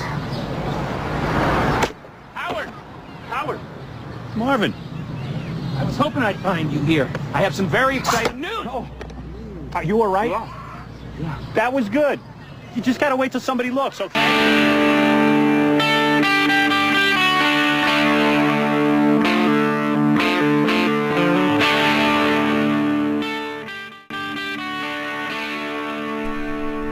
Okay, we're back on Some Kind of Radio Show. Pulling my hair out. Who the hell called and said, "Oh my God, you don't remember me"? Click. What the hell was that about? I just right before we went to break, phone rings, and a girl goes, "Oh my God, you don't remember me." Well, I'm sorry. I apologize if I don't remember you. I do sincerely do. I can't tell by just 3 words you don't remember me. You know, it doesn't. Sorry. I mean, if you want to call back and talk, we're here. Yeah. We're here for you. We're here for you. We're here for you, whoever you are. If you are listening, and apparently you must be listening because somebody apparently must know me. I don't know, but knows you or knows me. Know somebody here. Maybe you got a secret admirer, Earl. I don't know. I don't know. Earl McCune. Seth. Interns in the building. We got Tony the Comedy Killer. Howdy. We also got Bill Burkett here with us tonight. Hey Our there. friend Bill. Say hi to Bill. And, of course, on the phone, Dr. Doug and Mr. John Sinsel with us. So we're here for another about 49 minutes, and then we get to go home and go sleepy.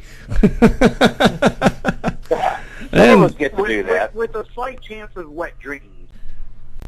Anything, no, we don't want to know about your personal anything's stuff, possible. okay? I mean, I will say that. Anything is possible. But, yeah, hey, or it could be a tornado. but seriously, whoever called in, and just if you're listening out there and you want to call in and actually have more than, "Oh my God, you don't remember me," give us a call back here, 330-673-CHAT, because I'd like to know who the hell this was. I'd love to know who that was, because I mean, it's one of those, we do have caller ID, and I see the number, and it kind of half looks familiar to me. It's like, I was like, I've seen that number before, and I just can't place it.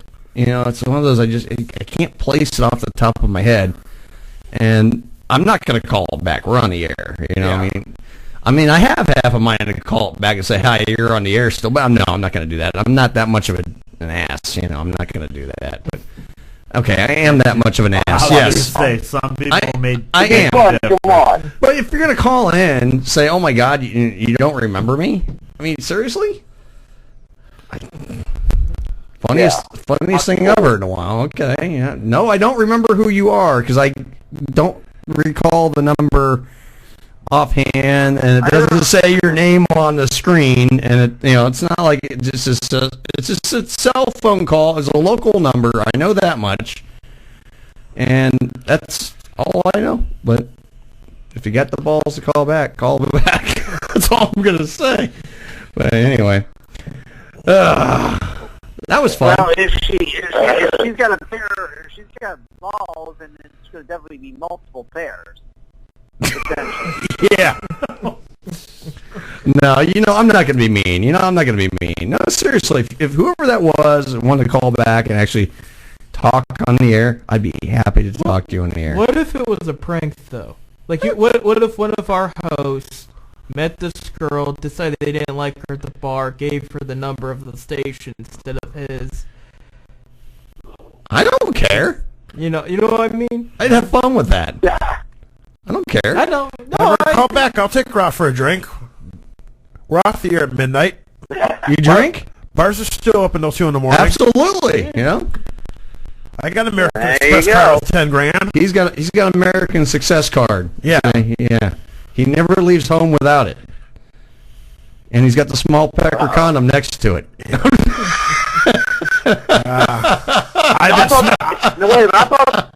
a minute. I thought those lures are for guys named Mike. They are, but they don't make them that. They don't make them that big, John. Oh, okay. I want to make sure. Yeah, you don't want to. Anyway, yeah, this has been a fun night. We are saluting the movie Private Parts, and we're talking about Private Parts. How about that? It wouldn't happen any other way. Wouldn't happen any other way. Anyway, Yeah. you and you were on the air the day of the plane crash, right? You were on the air with Jack, weren't you? Yeah. Yeah, I was kind of heard a little bit of you guys when I was on launch. I heard you guys were talking about the next day, right? You were on there. Yeah. It was the next day, right? Yeah. It crashed right when his show was over the day before. Yeah, because we kind of touched on this a little bit, just how weird that was. Because like John, he didn't even hear about it. It's in the national news and everything, but it's we were just talking about how things like that. It's one of those stories. Like stuff like that just doesn't ever happen here, and it's just one of them. Luckily, all the people got out. And for Hot Pockets. Yeah. Hot Pockets. The guy was the one lady took her dog to go get groomed. The other guy was having a beer with his son, and the other guy went and got Hot Pockets. To get Hot Pockets. Yeah. So I mean, thank God they're God. What's that? I said, well, actually, I do have a good reason because I went to work today, and I was only in my house for maybe 15 minutes here, and I just got home probably about 10:30 this evening. Yeah, it happened Tuesday. Yeah. Well, are you calling from Ohio even? That shows you how far behind I am. Hey, John, you're a couple days behind the news. You're slacking. Yeah. But anyway, well, that happens with old age, Hey, Shut up! You're making me feel. Deb just texted me, said you have no shame there, Tony. Yeah. Anyway, I'm gonna pull up your story here. That you. Oh, that's the story. Yeah. Oh, wait a minute. Wait a minute. Wait, this is my house. Wait a minute. Oh, come on. KRMA. Yes, you're on the air. Who is this? We got Tony Baloney and Mike Maloney. Neither one of them have shame. Tony Baloney. Oh, no. Ain't no shame in my game. Oh man! Oh, here impersonating as a girl. Neither one of them have shame. Anyway, here is a story that John decided to share with us. And John, this is a good story, by the way. Donate a testicle. Okay. Donate a testicle. The payout is $35,000. Where do I sign up? Yeah, if you need some extra cash, and if you want to help the science community and line your pockets with a little bit of money, then there's some unconventional ways to do this, and the one way is selling your body to science. Below is a list of things we found, the 5 most creative ways to make money by selling your body. That's another way of pimping yourself out here. Yeah. Okay. Are they talking about Mike or Tony? No, this is for just in general. For one, of course, sell your blood plasma. The payout is about $20 to $25. I used to do that. I've done it too. I think people would pay money for Mike not to donate anything of his body. Yeah. Donate Mike to science fiction. A lot of people. They're going to donate Mike to science fiction, yeah. Okay. Donate your reproductive cells, meaning payout for eggs is $5,000 to $10,000 per donation. The payout for sperm is about $30 to $200. Okay. All right. I can even do that. Yeah, I can handle that. Okay. Here's a really interesting one. Lay in bed for 70 days straight. The payoff is $18,000. Sign me up. No Yeah. kidding. Sign me. Yeah, it's something that NASA does. That's bed sores, man. Yeah, well, NASA uses this procedure to simulate some of the changes that occur in astronauts' bodies when they're going into space, weightlessness. Note they're not using their legs and everything for 24 hours a day. But here's the thing: if they're doing that, what are they doing? They going in a bedpan or what? Anyway, of course. Donating your testicle. A pipe from their thing. This is the one. This is the big ticker here. Donate your testicle. All right. The payout is $35,000. Okay. On an episode of Extreme Cheapskates, a Las Vegas man figured out a way to make some money by signing up for medical trials. He saved himself more than $750. That inspired him to take it one step further. Most recently, he also agreed to donate one of his testicles But they didn't just leave him hanging. They replaced it with an artificial one. No pun intended. They put an artificial nut in there, and they paid him $35,000. And it was reported that he used the money to purchase a Nissan 370Z. Good man. Yeah. So that car's got balls enough. Yeah. I like the courtesy they use. It's like, we'll just put a fake one just so it still feels natural. Yeah. It makes you feel like you didn't cost Yeah. anything. That way, it's, if you juggle them around, whatever. And also the last thing, enroll in physiological experiments. The payout varies per program. Paid physiological experiments that examine behavior of human brain function may not generate as high as the return of the other trials. Yeah. But they're usually lower risk and require shorter commitment time. Most research universities offer easy sign-up by keeping an online database of experiments available for people. So, hey, if you want to donate a ball, you can make $35,000 in a hurry. That's a new car for me. Yeah.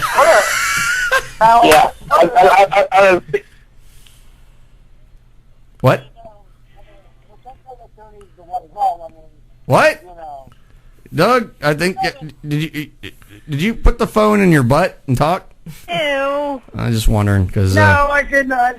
because it sounded like you're Gives new meaning to butt dial. Sounds butt like he's tooting his horn. and tooting his horn. Yeah. And I still dare that girl to call back and say you don't remember me. I'd love to know who the hell that was. That's driving me nuts. You don't have another little No pun intended. side out there, do you, Earl? That's an imaginary I girlfriend. kid you, Deb. I kid you not. We answered the phone. It just happened at random. And I'm like, okay, we got a call. Okay, it's a 330 number. I don't know who it is. I answered it, and she goes, "Oh my God, you don't remember me," and hung up, and hung up, and hung up. I kid you not. I mean, just like that, hung up. Just hung up the phone. I'm like, Could really? be any of your psychotic exes? Who knows? I don't know who it was. I like, oh my God, you don't remember me. I'm like, okay, who are you? Yeah, the problem is we don't know who it was. In truth, Debbie, darling, we don't know who it was. That comment was out of the blue. I mean, it was just completely. It was very bizarre. Left field somewhere. And I don't know who the hell it was. It was like out somewhere in left freaking field. That's just weird. Could have been for me. Heck, I put on Facebook, that I was going to be on tonight and gave the number. So. Yeah, I don't know. Well, it could have been anybody. I don't know. I mean, it's crazy as hell. I don't know. But anyhow. Yeah. Who knows with you? Only on this show do we get that. Well, yeah, things happen on this show, and they happen for a reason, I guess.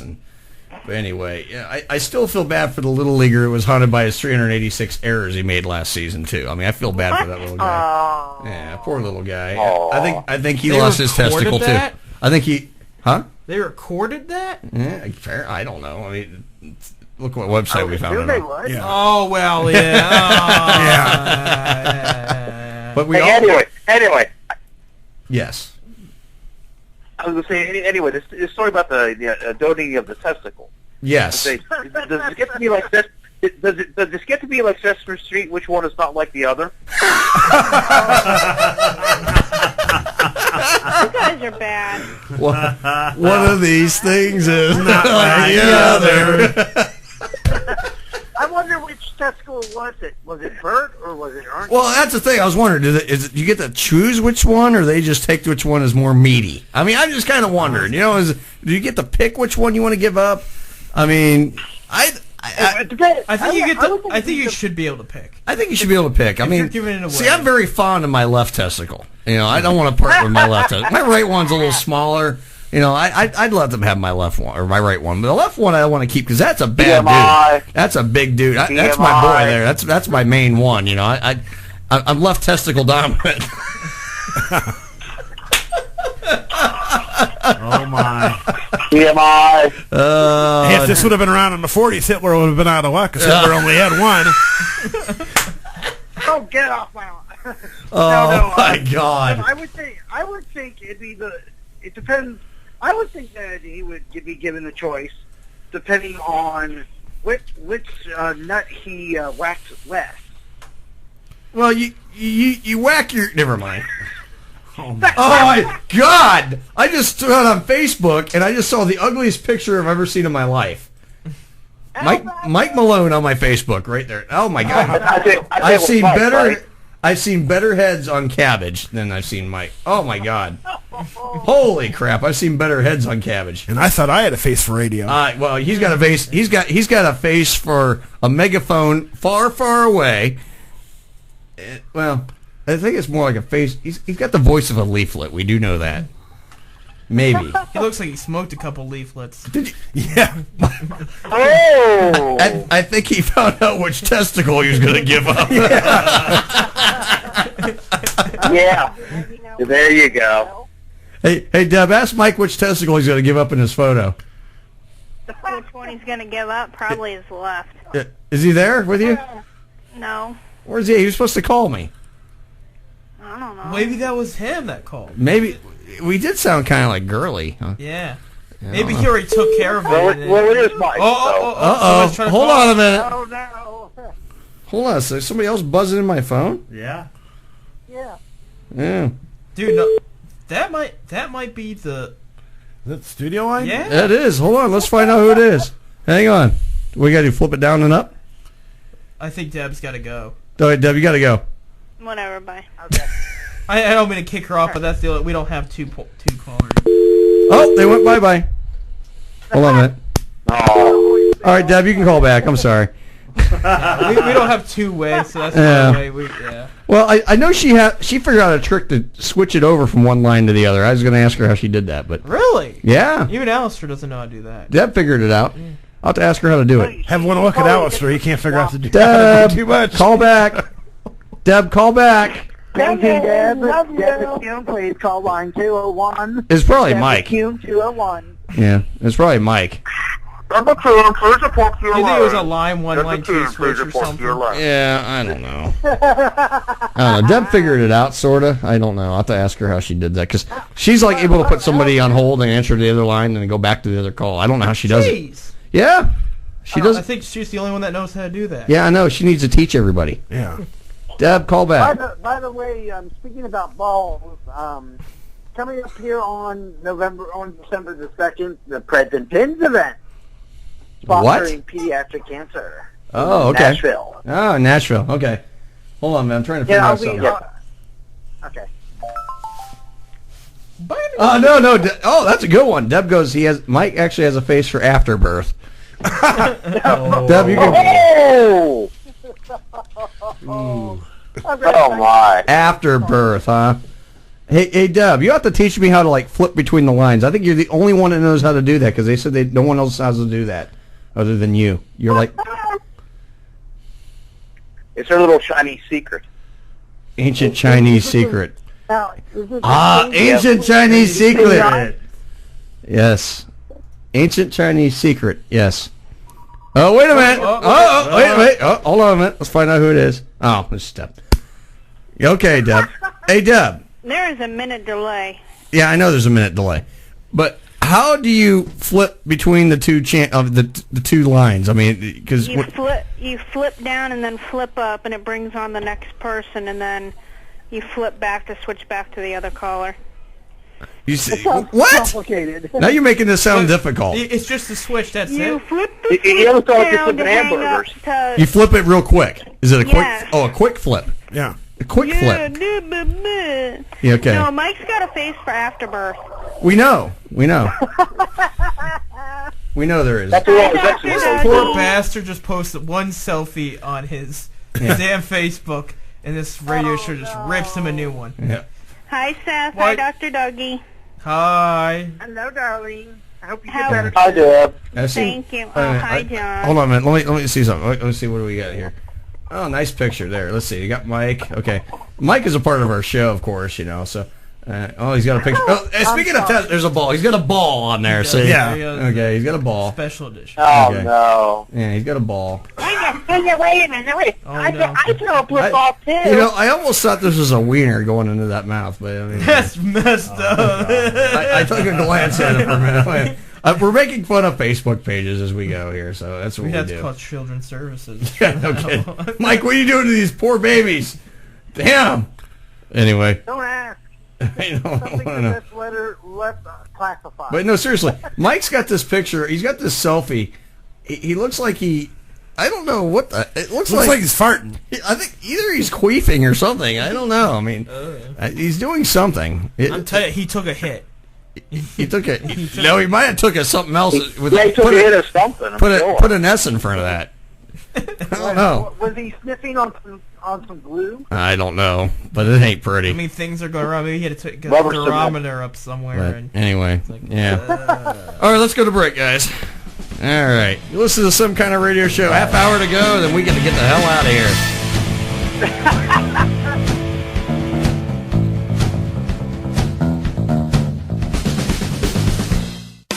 Chippewa Schools would like you to join them November 26th, Thanksgiving morning, for their 5K Step to the Beat, Music in the Streets. This is a benefit for the Chippewa Schools Music Boosters to fund their high school and middle school band, choir, and school musicals. Get a free race t-shirt for registering and burn off your Thanksgiving calories on this scenic 5K, 3.1-mile race through historic Doylestown, Ohio. Sign-in is 7:30 a.m. and the race starts at 8. You have until 10:30 to finish the race. All ages and abilities are welcome, but minors must be accompanied by a parent or guardian. Cost is $25 per individual runner. Teams of 5 or more are $20 per person, and teams of any size are welcome. Your contact is Michelle Riendo at 330-658-2011, extension 515, or sign up on the link doylestown.com. Run with Team Karma Thanksgiving morning and help the kids keep music in the Chippewa schools. Sunday, Sunday, Sunday. Listen to the Stefan Scheibelhofer Sports to the Max show. Right here on KRMARadio.com. Give him a call, 330-673-2428. NBA, NFL, it's all happening right here, right now. Hi, this is Jack Kaiser at KRMA.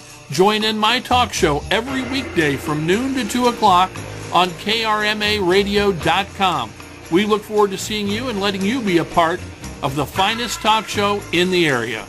Hi, I'm Maggie Fuller. And I'm Alistair Crowley. Listen to us daily from 3 to 6 for funny news, contests, traffic, weather, and complete nonsense. That's my department. Give us a call, 330-673-2428, and tell us what you think. You won't be sorry.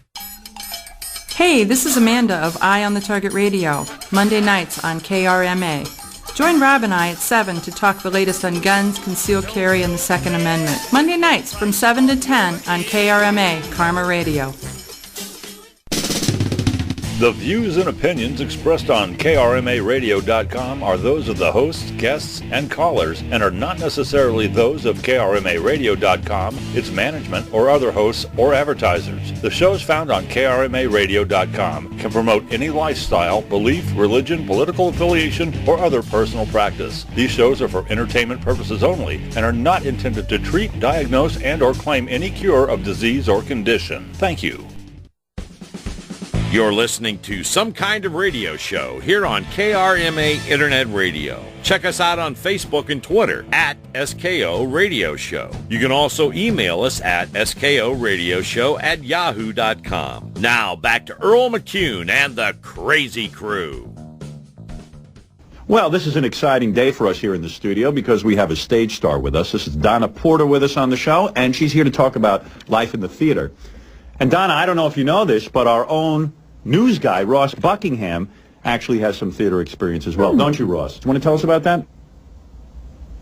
Yes, I once did some summer stock. I know you're very, very proud of your summer stock experience. When you went on stage the very first time, did you ever get nervous? No, I was quite comfortable. I see. It's very interesting. Then, in 1926, General Sarnoff formed NBC Radio, America's first network. I guess you could say I was a little nervous the first time I was ever on stage with a 12-inch kielbasa. Now, why is that? Can I show you?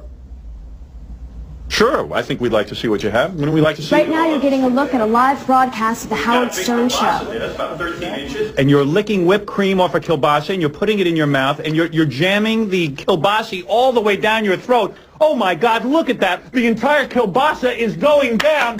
She has swallowed an entire 13-inch kielbasa. Look at that, a full 13 inches, ladies and gentlemen. Wow, you gotta love that, folks. You gotta love it, don't you, Ross? Oh, Ross Buckingham, have you ever seen a woman swallow an entire 13-inch kielbasa? When you were in the theater, did you ever work with a kielbasa? The average radio listener listens for 18 minutes.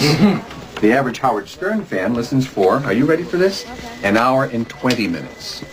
How can that be? Answer most commonly given, I want to see what he'll say next. All right, okay, fine. But what about the people who hate Stern? Good point. The average Stern hater listens for 2.5 hours a day. Look, but if they hate him, why do they listen? Most common answer, I want to see what he'll say next.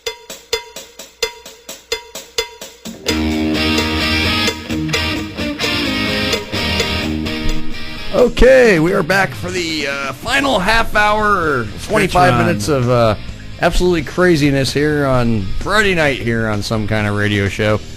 I'm your host, Earl McCune, along with the entire world tonight, and you. And well, Deb's on the phone. We got John on the phone. I feel like this is going to be like Romper Room. I see Debbie, and I see... I see Dougie. I see Dr. Doug, and I see... Hold on a minute. And I see Earl's underpants. You see my what? She's going through your underwear drawer. You going through my underpants all the time, though. She's going through my underwear. Fair. Well, anyway. Anyways, Seth, Comedy Killer, and Bill Burkett with me tonight in the studio. Deb's on the phone. John Sensel's on the phone. And Dr. Doug's on the phone. God, we got a lot of people on the show tonight. That's 7. It's like Party Line from the 80s. It is like a party line from the 80s, you know. It's like those party... Yeah, exactly.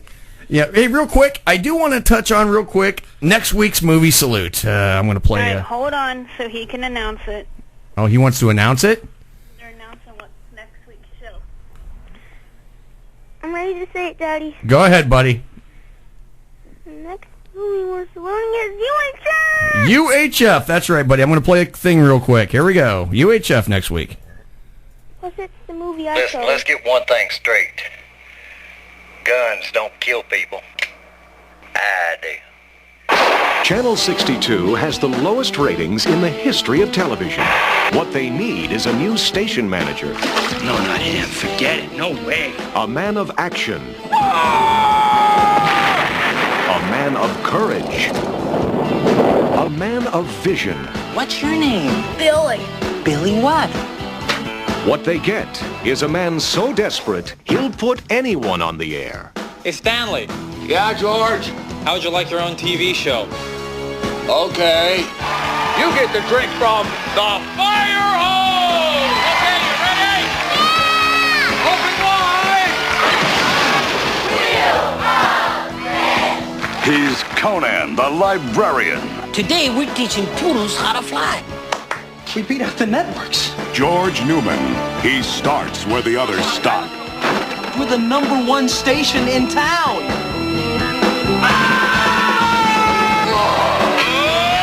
Orion Pictures presents Weird Al Yankovic in UHF, the movie.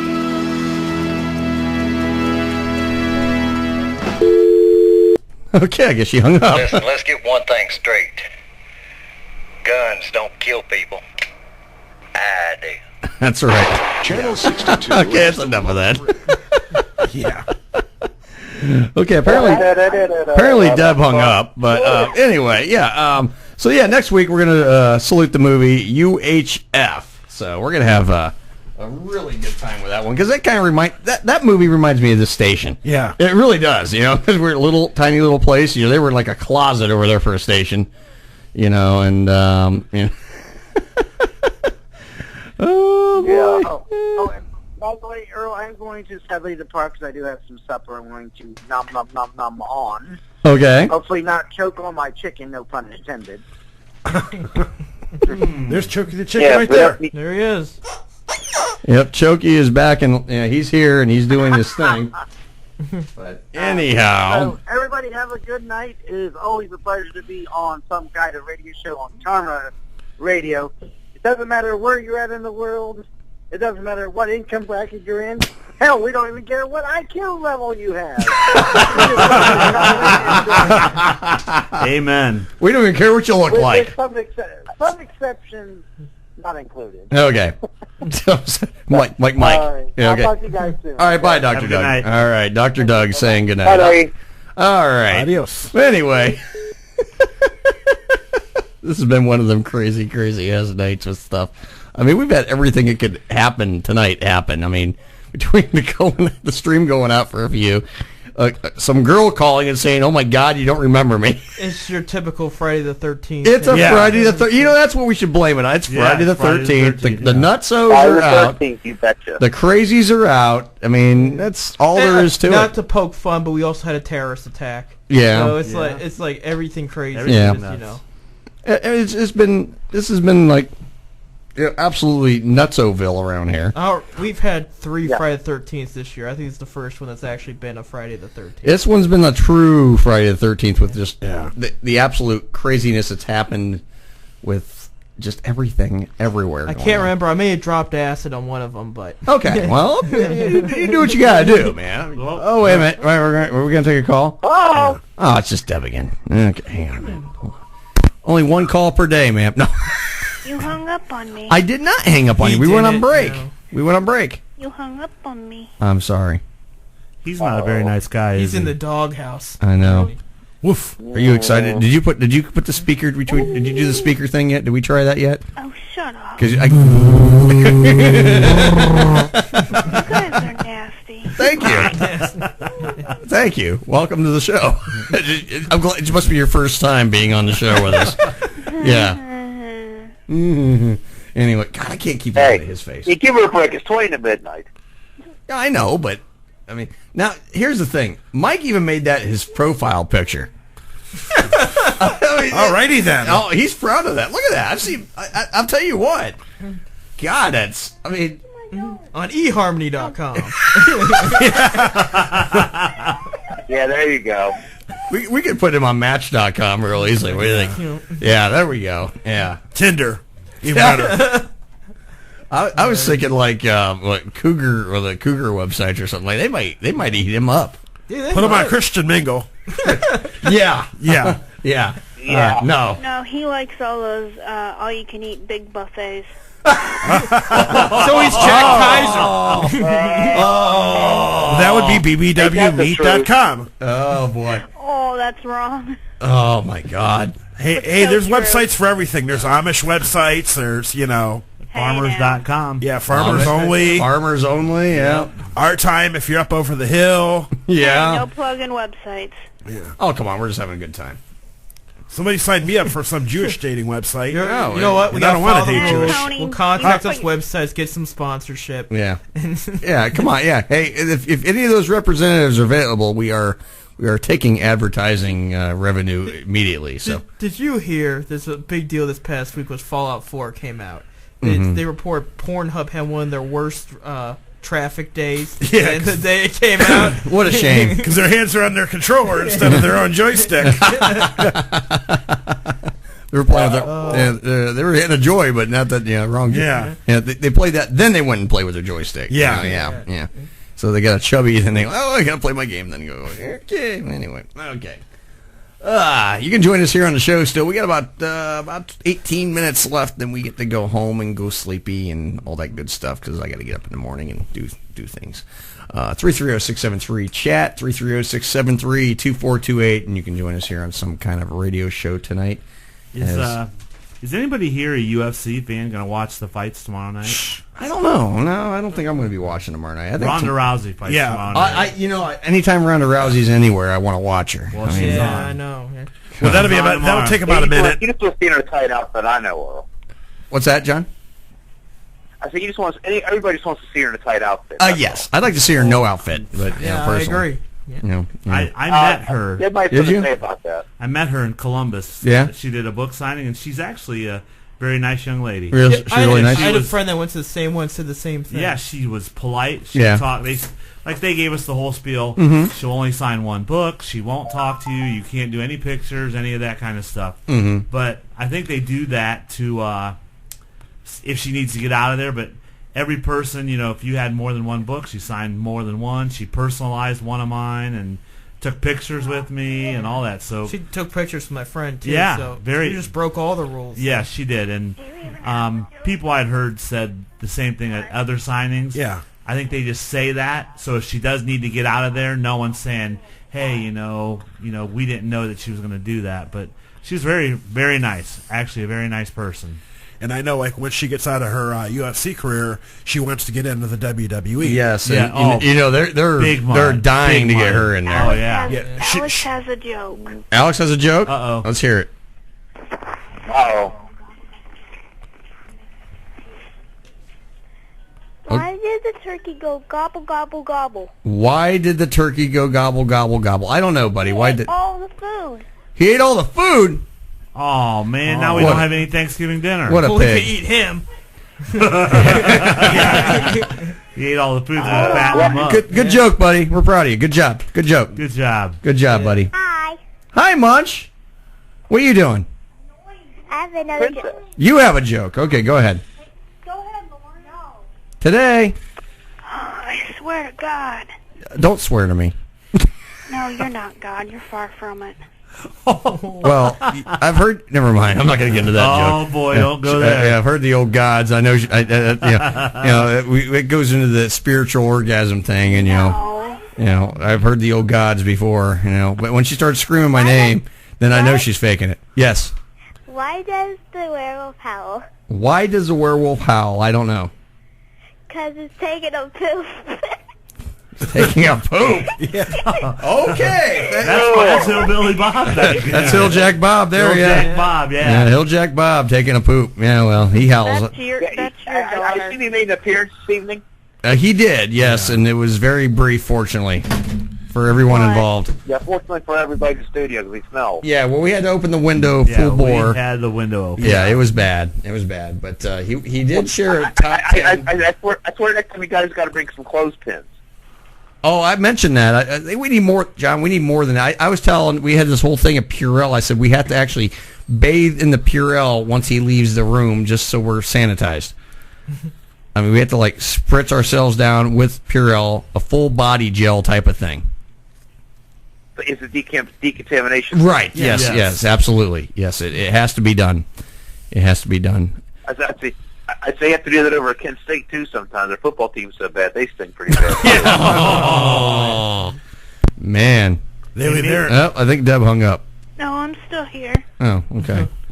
Yay! Maybe you can do Hilljack Bob remotely. Then you don't have to. Then he doesn't even have to come in the studio. Well, I've tried to get him to do it remotely, but he's probably not very good with sound. technology. Well, no, it's fine. His sound recording equipment's not that good, so it kind of comes through a little crappy. So I'm like, I just want we just have you come in and do it. Oh. Take 15 minutes. We'll hold our noses and we'll just let them do it. Gotcha. Yeah, the only thing with that, then you got to disinfect the entire studio. It's could be no worse than sometimes what it is. So Yeah. and it does smell like funky butt living in here a lot of times. Yeah, and his recording equipment sounds like he's got his head stuck in the toilet. Well, I think he was stuck in the toilet for the longest time. To be quite honest with you. But it's not a pretty thing. It never really is. We never pretend it is when Hilljack Bob's here. But he is quite entertaining. I will give him. He does have some interesting stuff to say when he comes in. At least he didn't tell us a story this week. Thank God. There's no story this week. We were all spared the trauma of a story. Because usually when we get a story from Hilljack Bob, it's about the one story he came in and told us about 3 weeks ago was his son got married, and they him and his daughter went to consummate the marriage or whatever, and she found out she had both parts, man and woman parts, and he never knew. And I guess it stuck up during. So I don't know. Did they get any pictures? I hope not. I don't want to see them. Well, we were talking about this at work too yesterday. Is if somebody had both parts, we'd like to see them. Why not? No. You wouldn't want to see somebody with both parts. No, not a chance in hell. If they were born with both parts, you don't want to be a little curious. No. Where's everything organized? I don't want to know. Would you want them to sell? I think testicles. I think it'd be deformed. I don't think it would look like a full-grown man part and a full-grown woman. I don't know. I don't want to know. Yeah. No, I don't want to know. I've seen some nasty things in my life. That's one thing I definitely don't want to see ever, especially up close. No, I'd say up close. I mean, yeah. Well, I don't know. I've had some. I don't know. Maybe that girl had both parts that called earlier. I don't know who she was. I mean, I just whatever. I don't know. I don't know either. But anyway, 330-673-CHAT, 330-673-2428. We've got about 12 minutes left in the program. You can call and be a part of the show with us, and just tell us about whatever you want to tell us about. If you think we're messed up in the head, tell us that too. And if I don't remember you when you call, because I recognize voices so well by phone, you know, I mean, yeah, it works really well. So yeah, whoever called and I didn't know you, I'm sorry, I didn't know who you were. I don't know everybody. I mean, sometimes you have to talk to somebody for more than 3 seconds to realize who somebody is. Yeah. I mean, I'm sorry, I don't know who somebody is in a 3-second time period. It just doesn't work that way. I could be on the phone with my ex-wife for an hour and I still wouldn't recognize who she is. Oh, I kid you not, it's happened. I've called home, sometimes like my daughter and my wife, they can sound alike on the phone. And I one time I was talking to my wife and I thought it was my daughter. Oh, boy. It could be worse, could be the other way around. Yeah, that'd be true. I've done that a couple of times, too. Yeah, it's because, well, right now you're a little hoarse, but yeah, there's been times they do sound similar on the phone. Horse. Her voice is a little raspy right now. No, I thought you were. No.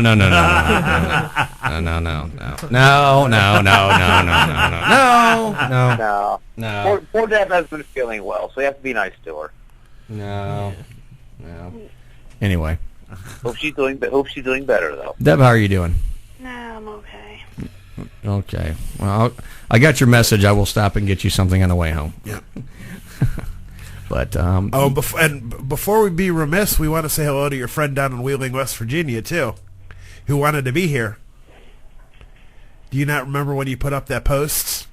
Oh yeah. You know, wanted to say hi to her. Hi.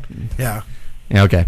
Wait a minute, Wheeling. That's not too far from where I'm at. Yeah, I put out a general post earlier in the week. Like, hey, friends, if you ever want to be on the radio, here's your chance. You know, because I got seats available tonight. So I got one of my Facebook friends, actually an old friend I haven't seen in years. She wrote, and I didn't respond right away, and she got pissed off. Yeah, I noticed that, and I'm like, she needed gas money, and I'm like, doing this to women. Yeah. Her and Mike would get along very well. Mike has the tag that wags, and she she might be listening. Hey, don't be picking on people. Come on, don't be picking on people. I ain't cool. Yeah, wait a minute. Now, this girl's in Wheeling, you say, huh? Yeah. I was like sitting there thinking to myself, I'm like, she's the one we called you about that day, John. I'm like, 2 hours here, 2 hours to get here, okay, 4 hours here, and then another 2 hours home. Well, that's the thing. She I don't know if you. I'm sure you guys. She got like pissed because she was like, I mean, she was like really pissed off. I didn't because I mean, she wrote back during the day, and I'm not on my Facebook during the day. I'm working during the day, and apparently I'm not your friend because I'm like, I'm sorry. I mean, I don't live on my Facebook page. I mean, I check my Facebook like. In the evening, I'll usually check it a couple times at night. But during the day, I don't have access to Facebook at work. Yeah. And I can't be messing with it on my phone. We're not allowed to have our phones out. So, I mean... why do people do that? It's like a couple days, that would be one thing. But it's like, you got to assume somebody's got a job or you got kids, too, somewhere. I mean, something's got to be happening. Yeah. Right. Yeah, that's the thing. It's because we're all about instant gratification now. Mm-hmm. That's the thing. Right. And the thing is, you can't... I'm sorry, I can't answer. I'm a very busy person. I mean, outside of here, I have a full-time job. We have the show. When I'm not doing work or the show, I'm preparing for the show. You know, I'm doing work on the show. I'm getting things ready for the show. I'm, getting content together, getting things planned. And, I get that too. I had a professor get mad at me because I didn't email one back in time because I was going home. Mm-hmm. It's like I'm on the road. Right. Yeah, you can't. It's like I got 3 emails back from him bitching at me. It's like you can't get. It's like I've been emailing back and forth with somebody about some stuff and business opportunity stuff, and it's one of those we've been kind of like every 3, 4, 5 days we're kind of corresponding, and it's one of those. It's like, I wish I'd get an answer quicker than that, but I understand people are busy. I mean, this is a busy. Not everybody is glued to their cell phone or their Facebook or their email all the time. I mean, I'm one of those people. It's just not. There's times like in the evening I'll get on my Facebook a couple times a night. Usually doing something, posting something for the show, or I'm on the Twitter posting something or whatnot, just kind of getting ready for the show. And, because I spent a lot of time getting the show ready. I mean, you got to put clips together. You got to get all your I try to put everything together, and so it's ready. I want to be ready to go. By the time I get here, I get like, okay, here's my show, and whatever happens in between the 4 hours is what happens. I mean, I just get a loose idea of things I want to do, but the show, it's not scripted by any means. The show never could be scripted, but it's just one of those. I plan out an outline, basically. What the hell? Someone wrote me on Facebook. Technology. I'm probably going to it's probably somebody saying, hey, you're an ass. Let's see. Yeah, we already knew that. Yeah. You're funny. Yeah. At least I'm not funny looking. Yeah. Hey, well, speaking of private parts, yeah. It worked. You deal with that rectal care center again? No. I have not dealt with the rectal care center, but no. We just got to deal with the rectal hair center. Rectal hair center? No. Rectal. Whoa. No. No. That's weed whacker. I crimped my ZZ Top beard, okay? No, I'm not talking about that type hair. I'm talking about your bald head. My bald head? You kidding me? My hair is thicker every day. My hair is so thick right now and luxurious. Right now, that hurt. Well, my hair is thick and luxurious. That's why I'm on the radio. I wouldn't be on TV. I got put this mug on TV? No, not a chance. I used to be on TV. How do you think I feel when I got to wake up to it every morning? I used to be on TV. Not really, but it was like an internet television show. Did you ever see it? No. No, I'll send you a thing. I'll send it to you. We got seven. I got 7 episodes. Be good for a laugh. Oh, it's goofy. It's funny. We have sorts of crazy stuff on there. It was kind of the base. It was kind of the early predecessor to this radio show. Really, yeah. But yeah, we had a good time on it. Matter of fact, watch out for the Flagler guy, though. Matter of fact, Brian, who did the show with the old show with me, he actually wrote me. He wants to do one more reunion show. It's been like we did the show back in 2006. And we're getting close and approaching 16. Yeah, he wants to do a 10-year anniversary reunion show. We did one a few years back. I know he wants to do another one. We did one at the 6-year mark. I know he wants to do another one, but he wants to be a part of it this time. So Good luck with that one. No, he wrote me on Facebook. He wants to do. I unplugged John. Oops, thank you, sir. Sorry about that, John. I accidentally unplugged you for a second.